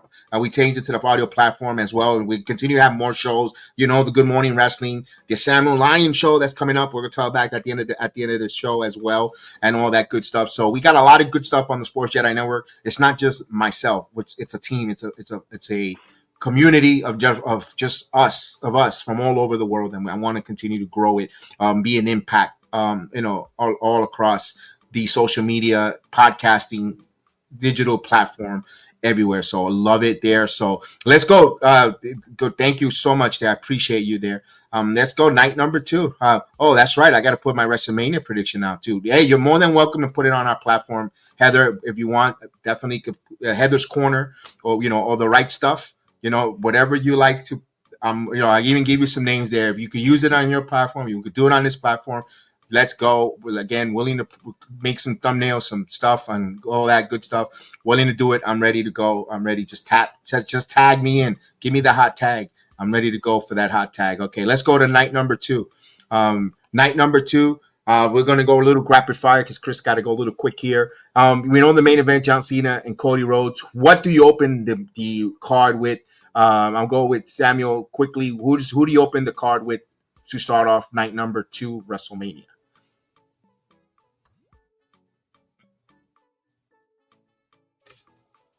Chris, who do you open with? I would open with the Fatal 4-Way match. I think there would be some good stuff right there. I think Penta's entrance right away would get people going. We're big fans of Braun Breaker on this program. I would love to. I want to see him right away. I could see the Fatal 4-Way match or Paul and Styles, one of the two. But I would like the Fatal 4 match for the Intercontinental title. That'd be a good one. Who do you like winning? Hopefully, I think Braun Breaker could still come out. Yeah, I think Braun Breaker. I'm gonna go with Braun Breaker. I think Braun Breaker will retain, and then I think they'll, when they break, kind of the Liv, Dom, and Finn situation, I think maybe they could fall back to Penta and Braun. If one of those two guys get a title shot, they can go after Braun. But I think Braun retains. Braun retains. Okay. Samuel, who do you we opening contest where we're first and foremost do you agree that Braun, the Fatal 4-Way should open up the WrestleMania night card number 2 first and foremost, and who do you like winning? Definitely, yeah. They should open up the show because it feels the same. It feels like an opener. You have Dom there, you have Breaker, you have Penta, and you have Balor. That's amazing athletes, and they're gonna give us a band burner. And I mean, what a moment it would be to have Penta win and give the fuck you to the other side. But I understand we are not being petty. We're not going to be petty here. The belt remains with Breaker for me. Breaker should walk out champion because it still has a lot to do with that championship. So Breaker should come out victorious. Let the rest of the boys go crazy. I knew you were doing that. So yeah, I believe they should open the show and Breaker should continue proving why he's the best in the game at the moment. And we have that. All right. Okay. Here's my thought. I don't want to say, he's because you love Braun Breaker, he should win. Be honest with you, I wouldn't mind Dominic Mysterio walking out as Intercontinental Champion. I wouldn't either. Oh this dude is busted his ass, okay, with wrestling on SmackDown, NXT, Raw, while being a newlywed, while being put into this situation with Liv. They were compelling over the summer. He has done a great body of work, getting the heat, generating the dislikes. If he walks out and then you could protect my guy Braun without losing the title, getting pinned, again, Braun on the chase, or him and Penta could reel her off if they want, or vice or whatever. Braun keeps his eye on the world heavyweight title opportunity. I want to see. I kind of got Dominic Mysterio winning this match. I could be totally wrong. I would love, personally, I would, in my I heart, would would love love that. to see Braun have his WrestleMania moment and come out holding that title, leaving. Great, I would love that. But I wouldn't mind seeing. Personally, I'm going to root for Dominic. I want to see that chaos. Where Liv. And Finn and all that stuff coming out of there. Does Finn turn and get jealous and all that good stuff there? Or is there a new member to Judgment Day? Could we have a Karrion Kross helping out a Dominic Mysterio or someone? Yes, good Samuel. All right, I'm gonna move on because we got because we're trying to say that I'm not just like in the aspect of like the bigger moments, or like if if Breaker is not if we are not having Breaker win, what's the bigger moment? Penta is the bigger or moment. Dom? If Penta is the bigger moment. Wow. Damn, no, you got to take care of your people in-house. I think the titles will be there for Penta, but you have to take care of your own people that got you there, that got you to the dance. You don't go dancing for the person. You want to take care of your inner circle, people that got you, help you build the brick by brick. You know, you appreciate the people, the foundation, not the carpet. And I you know, I don't want to say that Penta's carpet. He's not there in the fabric of the foundation yet of this Triple H regime. They just brought him in. I kind of will go with Dominic. To me, that's the bigger one. But again, it's about feel good, so I don't know. Let's move because again, I appreciate Chris's time. He has an appointment that he has to get to, a meeting. No, I appreciate you guys joining me and starting this early. I appreciate it. Let's go to match that I think is going to be a hell of a great match. You could see guys that are AJ Styles and Logan Paul. Holy shucks. That's going to be a match. Regardless if you dislike Logan Paul, he brings it. Chris, who do you like on this? You know, I love my boy AJ Styles. I have his T-shirt. I was privileged to see him up close and a building that we all know familiar, the Amway Center, now the Kia Center in Orlando, Florida. I've gotten to see AJ. I bought his shirt there. Love him, but I could see Logan Paul going over in this match. I feel like people still don't give Logan Paul the credit I'm not a fan of Logan Paul, but he deserves credit. He's had good matches with, just in one of his couple matches, he had a banger with Roman Reigns at Clash and in Saudi. And, that's a really hard match to do, especially at that crowd. So I could see Logan Paul getting the win.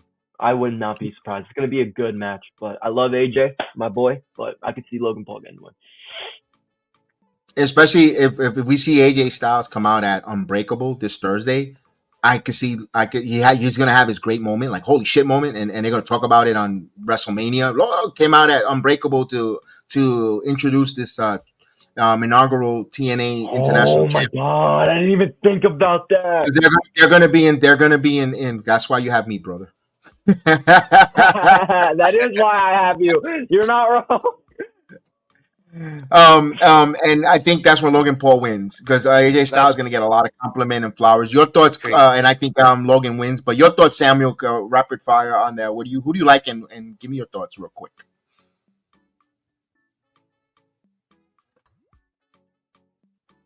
Don't freeze, please. Don't freeze. Go ahead, Samuel. Yeah. I believe this should be like a reminder for everybody that AJ is the best out. It's choppy. It's choppy. It's choppy. Samuel. We're gonna hold off for a minute there. If you want to refresh, go ahead. We're gonna move. I want to move again because again, we got time restriction. Our guy, El Boricua, El Punisher Martinez, El Único, Damian Priest versus Boring McIntyre. Who do you like winning, Drew Mac? I think to me, personally, I said this once and I'm gonna say it again. I think that's gonna be a banger of a match. I think the styles fit each other. I think styles make fight, and I take it back. I don't think it's gonna be a boring match. I think to me that might be the one of the unsung matches of the night. I like. You know what? I like. Damn, I don't know who I'm gonna go. You got Chris. I don't know who I'm gonna pick. That's hard. I could see Priest. I could see Priest. But Drew has the momentum with the iPad. Whether we like him or not, he's done some okay work with it, selling it. It's hard because we're rooting for our people, but I could see with Heather here. I kind of agree that I could see Drew McIntyre coming out winning. I hope that's not the case. It's one of those things, right? Personal, what I think is going to happen. Personally, I will want Priest. What I think is going to happen, I think Drew's going to go over. I think Drew wins. I hate to say it, because he needs a win. I mean, you can't have him always being a loser on these pay-per-view cards. I agree. And Priest had his moment last year. There's still good things going on for him down the road. I think McIntyre would benefit more than Priest. And I know we're rooting for our people, but this might be the one. Yeah, it's just we're gonna be rooting hard for Damian. We're gonna be rooting hard. Trust me, I'm wearing my wrestle. This is night 2, so night 2 Sunday. Yeah, I will be here on night 2. You're gonna see me. I'm rocking. I'll even have the flag, dude. I'm gonna go crazy. But I'm gonna have my Backlash Puerto Rico shirt on for that. I'm gonna have my Damian Priest Puerto Rican shirt. And I might get the flag that's downstairs. Yeah, Samuel. Hopefully, give me your thoughts. Who wins between McIntyre and Priest? Remember, we're short on time, so not to rush it. But, this what happens when you're not at home. So for Logan Paul, AJ, I believe AJ should use this WrestleMania as a reminder to remind us that I'm still the best in-ring performer in history of pro wrestling, and you're going against the kid that gets that flowers always. So I want them to go right. I can't what they can do, and I hope they can prove me wrong and shut me up. So I am going to that match to see AJ come out victorious, and I want them to have a match that everybody will be like, what the fuck just happened? Did I just watch a takeover at WrestleMania? And for McIntyre and Priest, I love Priest so much. Priest has been one of those guys that has had to work his ass off every single time to prove a point. When NXT, when he came over to WWE under Vince administration with Edge and everything this guy has had to go through, Judgment Day, out of Judgment Day, now on SmackDown, and giving one of the story that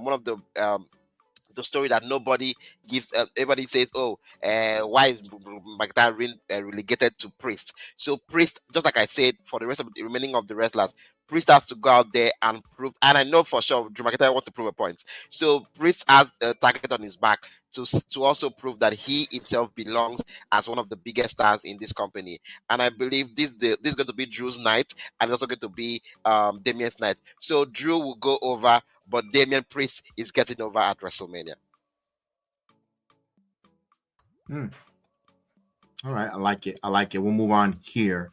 Definitely. By the way, we're getting a new sponsor. It's going to be called AutoTunes. He'll be joining us. He'll be sponsoring the show. All AutoTunes, because we talking AutoTunes.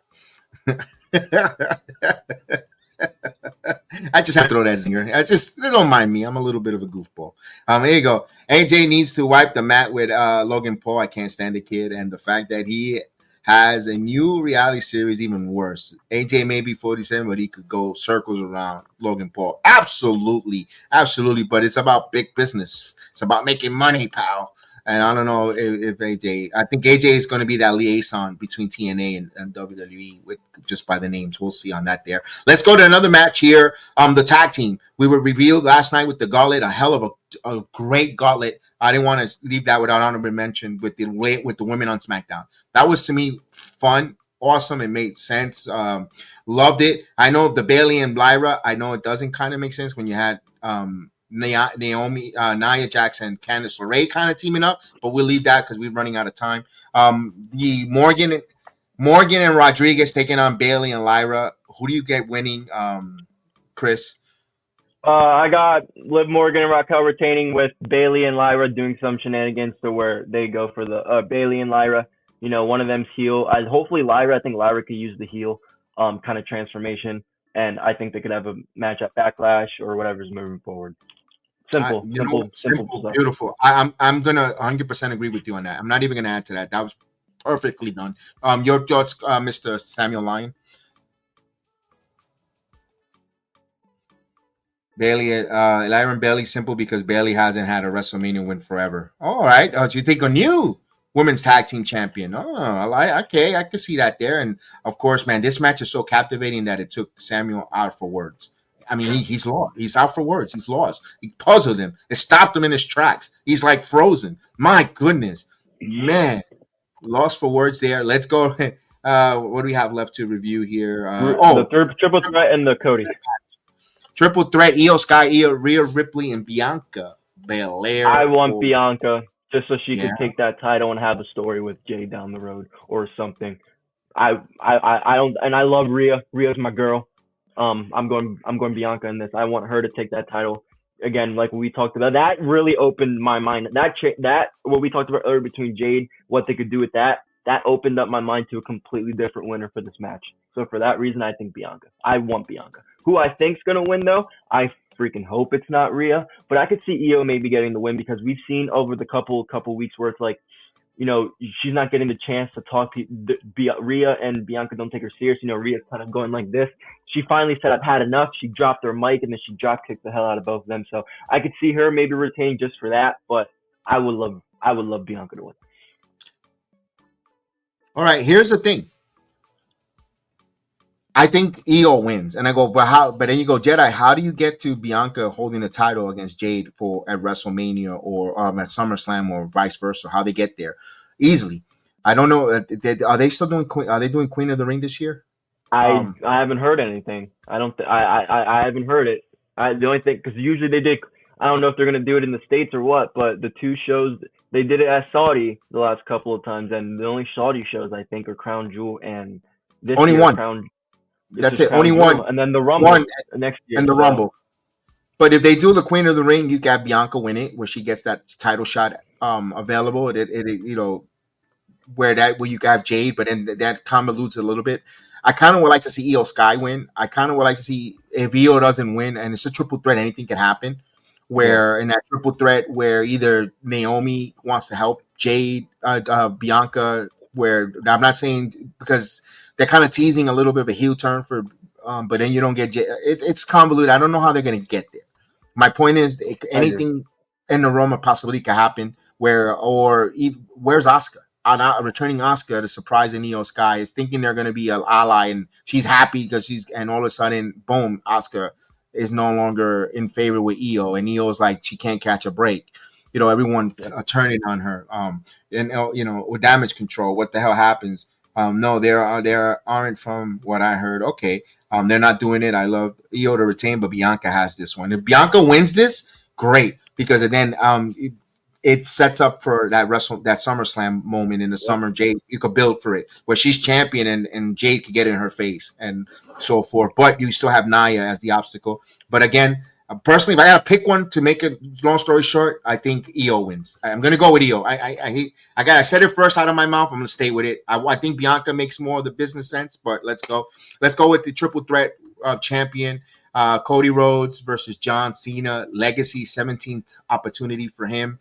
Do we see Dwayne The Rock Johnson, the final boss, show up? Do Andre the Giant come out and help Cody Rhodes like he did last year with The Undertaker and the whole wrestling ghost of legends come out and help him retain? Your thoughts? I'm going to say this. I want Cena to get his 17th title. I want Cena to get a 17th title. I don't know how that's gonna happen. There are a lot of things that could happen. We could get the shenanigans. This is the match that I'm not too sure on right now. That I would probably have to come back on next week, Thursday, or Sunday, but right before the match, because I don't know. I truly don't know, and I really want to see what John Cena does on Friday. Right now, an early prediction is just I want Cena to get that 17th. I think it'd be really cool. I think there's still so much more to do with Cena with the title, and you know what?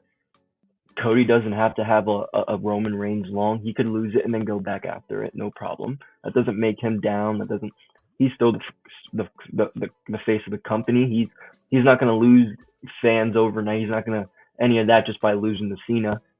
SummerSlam, that's the main event for one of the nights again. So I'm still stuck on that one, but early prediction. I'll give an official prediction for that match next week. But early prediction, I would love Cena to win that 17. I do. By the way, you guys have all the right to reserve your picks, because from here until Friday, you have the right to change your mind. There's nothing wrong. Oh, you said this, you have to stay. No, you have the right to reserve until WrestleMania, ringing of the bell. You have the right to change your mind. Samuel, who do you like? Give me just the winner of the triple threat of the women, Bianca, because you had issues, and then give me your main event. All right, so this one is easy for me. This one is easy for me. Night one, Naomi walks out winner of that match, and she goes over at night two and fuck it up for and fuck it up for Bianca. Have Io Sky retain that championship match. Let Naomi fuck it up for Bianca, and then night one main event. You know, we all wanted night one main event to have something to do with night two. Night one, Rollins. Let Rollins walk out with Paul Heyman. Night two, Cody. I love it. The story would be so amazing. You know, Cody is our champion for 1 year. He's done it. He took the championship to the main event against one of the biggest names in the industry in John Cena, and he can win and retains, and that's all love. But where is the money at? The money is Cena at 17. Get that 17 done. How does he get it done? Let him fuck Cody so much that Rollins and Heyman, they are the ones that will cost Cody. So Cody, the person that was your shield last year, has unshield himself. He's shown you the real him. Because let's look at it. Since Cody became champion, he was begging Kevin. He was begging Kevin Owens for, let me give you a championship match. Let me give you a championship match. You were giving out free shots. You were joining hands with Roman. The same man. You know, Rollins is actually getting angry with Punk. He should be getting angry with Cody. I mean, Cody shook hands with the enemy that you helped him. You broke your knee. You injured yourself. You killed yourself for him to win and take down the Roman Empire. And he was able to walk back in because he's champion. And where is Rollins' flowers? Did Cody ever pay Rollins back for everything he did for him since becoming champion? So Rollins should get pissed and be like, I got my main event. I am a winner. And he tells Paul Heyman, go, I need to get in there. I don't know how you're going to do it, but I need to go fuck it up for Cody. And then they make fucked it up for Cody.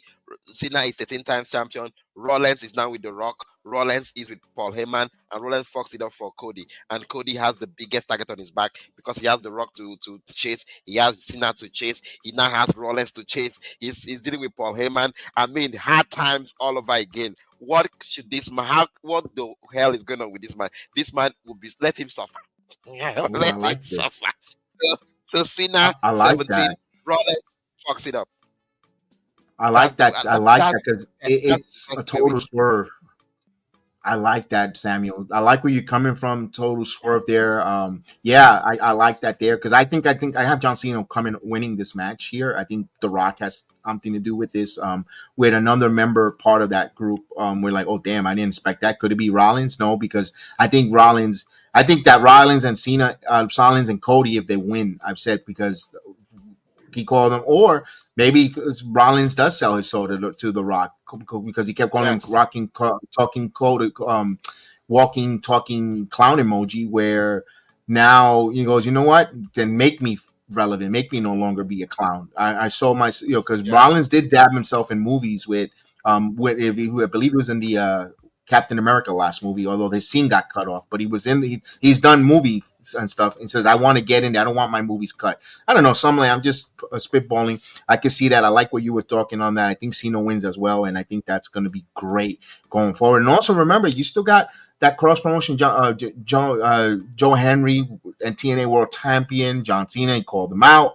I don't know if they're going to make that, especially if AJ Styles makes that appearance, like we say at TNA, which I've been saying that nothing has come to pastor with it. I haven't seen anything with that, but it'll be awesome for us wrestling fans. Like, closing, that forbidden, quote unquote, forbidden door, keep kicking down on that. So we'll see. Because speaking of forbidden door, The Rock put it on Instagram, a picture of him wearing a New Japan Pro Wrestling shirt.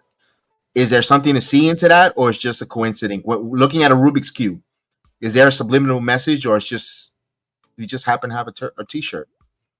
Chris, just happen to be a T-shirt. What are your thoughts? Happen to be a T-shirt. Okay, No subliminal message. We'll see. I think there is a message behind it. I don't know what it is exactly. You guys, Samuel. You know another thing I was thinking. Now, if they don't want to go with the Rollins route, last year we all wishing for Stone Cold Steve Austin to come help Oh, he's Cody, gonna be there. and we got the other guy. Now it's been confirmed. The man is going to the Hall of Fame. The man is going to be at WWE's World. The man is in Las Vegas. Now everybody's like, oh, we will have Avengers game, End game again. So what happens when Stone Cold comes out? But this time around, he's not coming to help Cody. He turns. I mean, the man we all thought is going to help, and he turns and he joins The Rock. I mean, that's where the money is. I mean, The Rock is the money. So Cody will be like, what? So everybody has to go with The Rock because he's power. He's power. So Mm. I just can't wait. Anyhow they look at it, Cody should not be walking out of this WrestleMania champion because the money is in Cody having hard times all over again. Let him like Nightmare. His name is American Nightmare, right? His Nightmare is about to befall him. Last year was a Cinderella story. This year, my God, the clock is about to strike 12 on him again.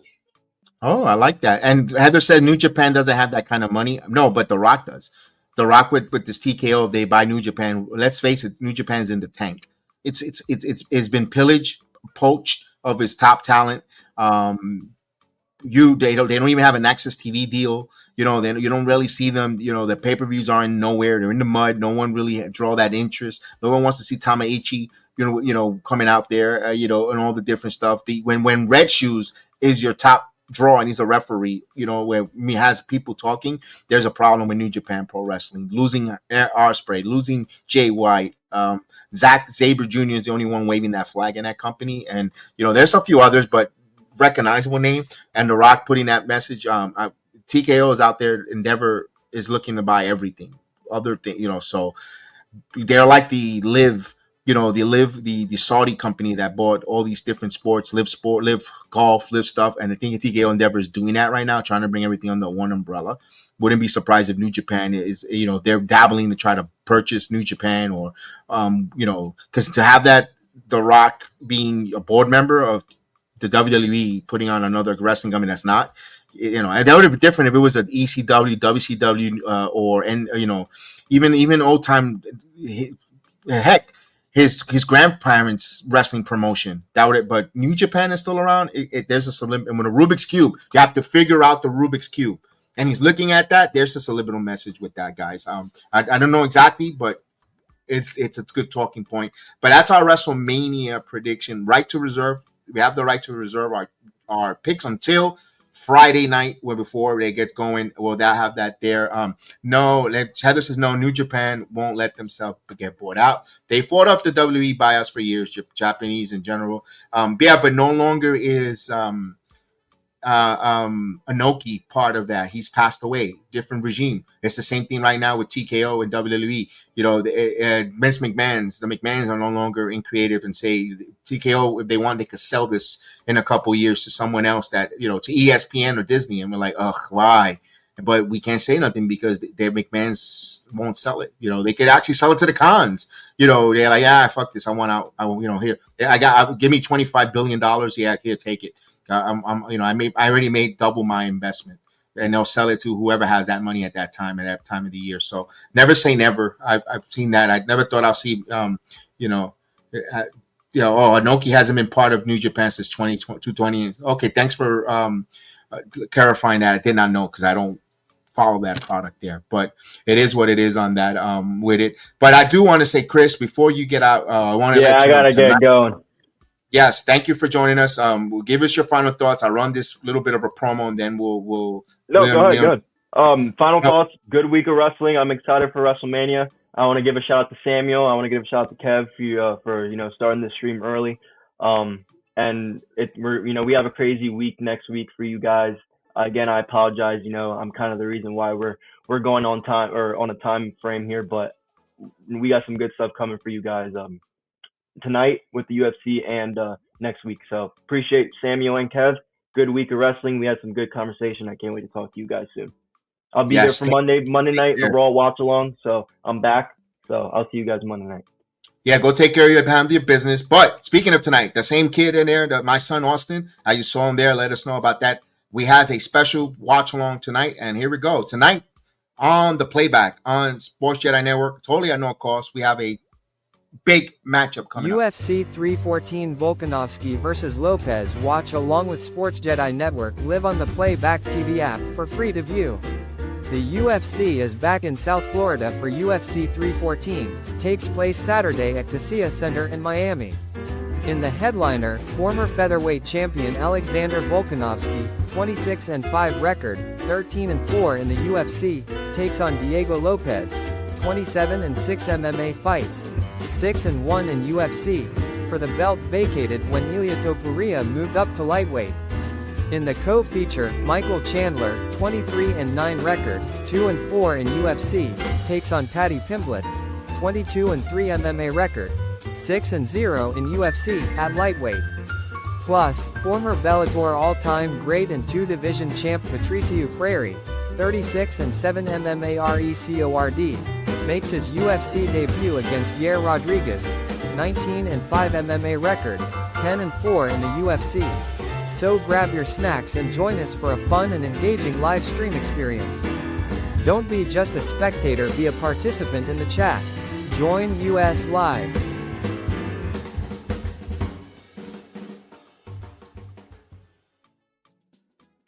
That's tonight on the Playback, Sports Jedi Network Playback. Of course, reach out. We'll definitely have that. You can watch it at us, right at us, the Sports Jedi time. Watch the fights from Miami, Florida. Where 9:30 kicks off.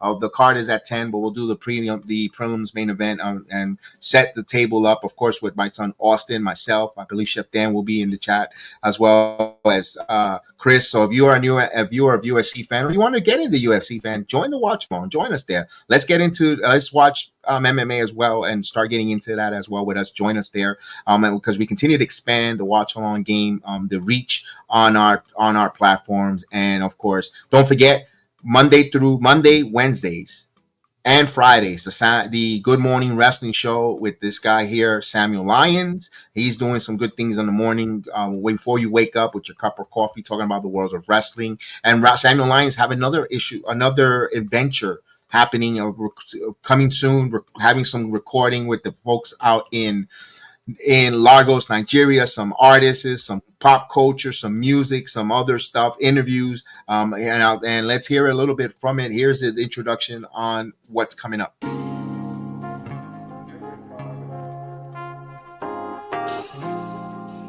Get ready for an epic talk show, The Samuel Lyons Show, broadcasting on the Sports Jedi Network platform. Host, Samuel Lyons, featuring in-depth interviews with local artists from the realms of music, pop culture, and podcasting. Engaging about everyday life, sports, movies, and gaming. Grab your snacks and join us for an unforgettable experience. Come for the stories, stay for the fun. Presenting your host, the one and only, from the Samuel Lyon Net Express in Largo, Nigeria, Samuel Lyon.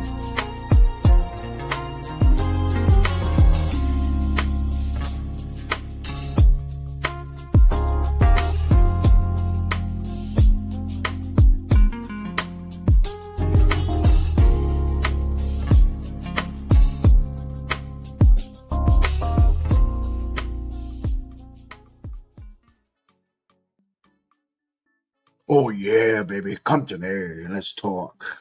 Samuel, give us your thank you. Your second show here, Good Morning Wrestling, and then the Samuel Lyons Show. Tell us about what to expect from the Samuel Lyons Show. Well, this is amazing. This was like I'm so elated that this concept is coming over to Sport Jedi Network because this was a concept of mine to kick off the year, and it was supposed to be it was always meant for my YouTube channel, the Samuel Lion Next Express on YouTube. I actually did kick that off, but I've always wanted to do something more to always broader audience, broader space, and like in a more not just centered only on like make it only for my countrymen and only for Africa, only for Nigeria. So to have to be on a space where we these stories, these people, these personalities can have the opportunity to be heard by people other than us, and it's just a great opportunity to be out there and to have another show here on the network is so fun for me. Like, I can't wait to hit DMs, make phone calls, and get these guests rolling in. And the sweetest part of this is that they have to have like they have to sit down with me and they have to talk about some certain things. And this is just an opportunity to to do something outside of sports, outside just to bring in people and just hear stories and comfort and just be for the fun, just like the tagline say, come for the story, stay for the fun. It's an educative and also an entertaining show. I'm just looking at it to in a way it's creatively done, and we are going to see what we can do with it. We are still working on it, and I can't wait for the first few couple of episodes to drop, and I'm actually working on it. I'm so grateful this is happening, and I appreciate you, Sakev. Thank you so very much for the opportunity to do this, and shout out to you, Chris, and every other person doing things on this network. And we can't wait to do more and scale. And I'm just so happy for this opportunity, especially for the opportunity to be able to do something like this. And I can't wait to really do this, and I can't wait for you guys to see what we are trying to do out here on this show. So the Summer Lion show, you should watch out for that. And don't forget, Good Morning Wrestling, Monday, Wednesdays, and Fridays. Cheap plug, yeah, on Sport July Network. Thank you so much, Sakev. No problem. And don't forget also to tune into MMA Weekly with Austin, my son. That's my young son. My youngest son does a breakdown of the UFC, does a phenomenal job.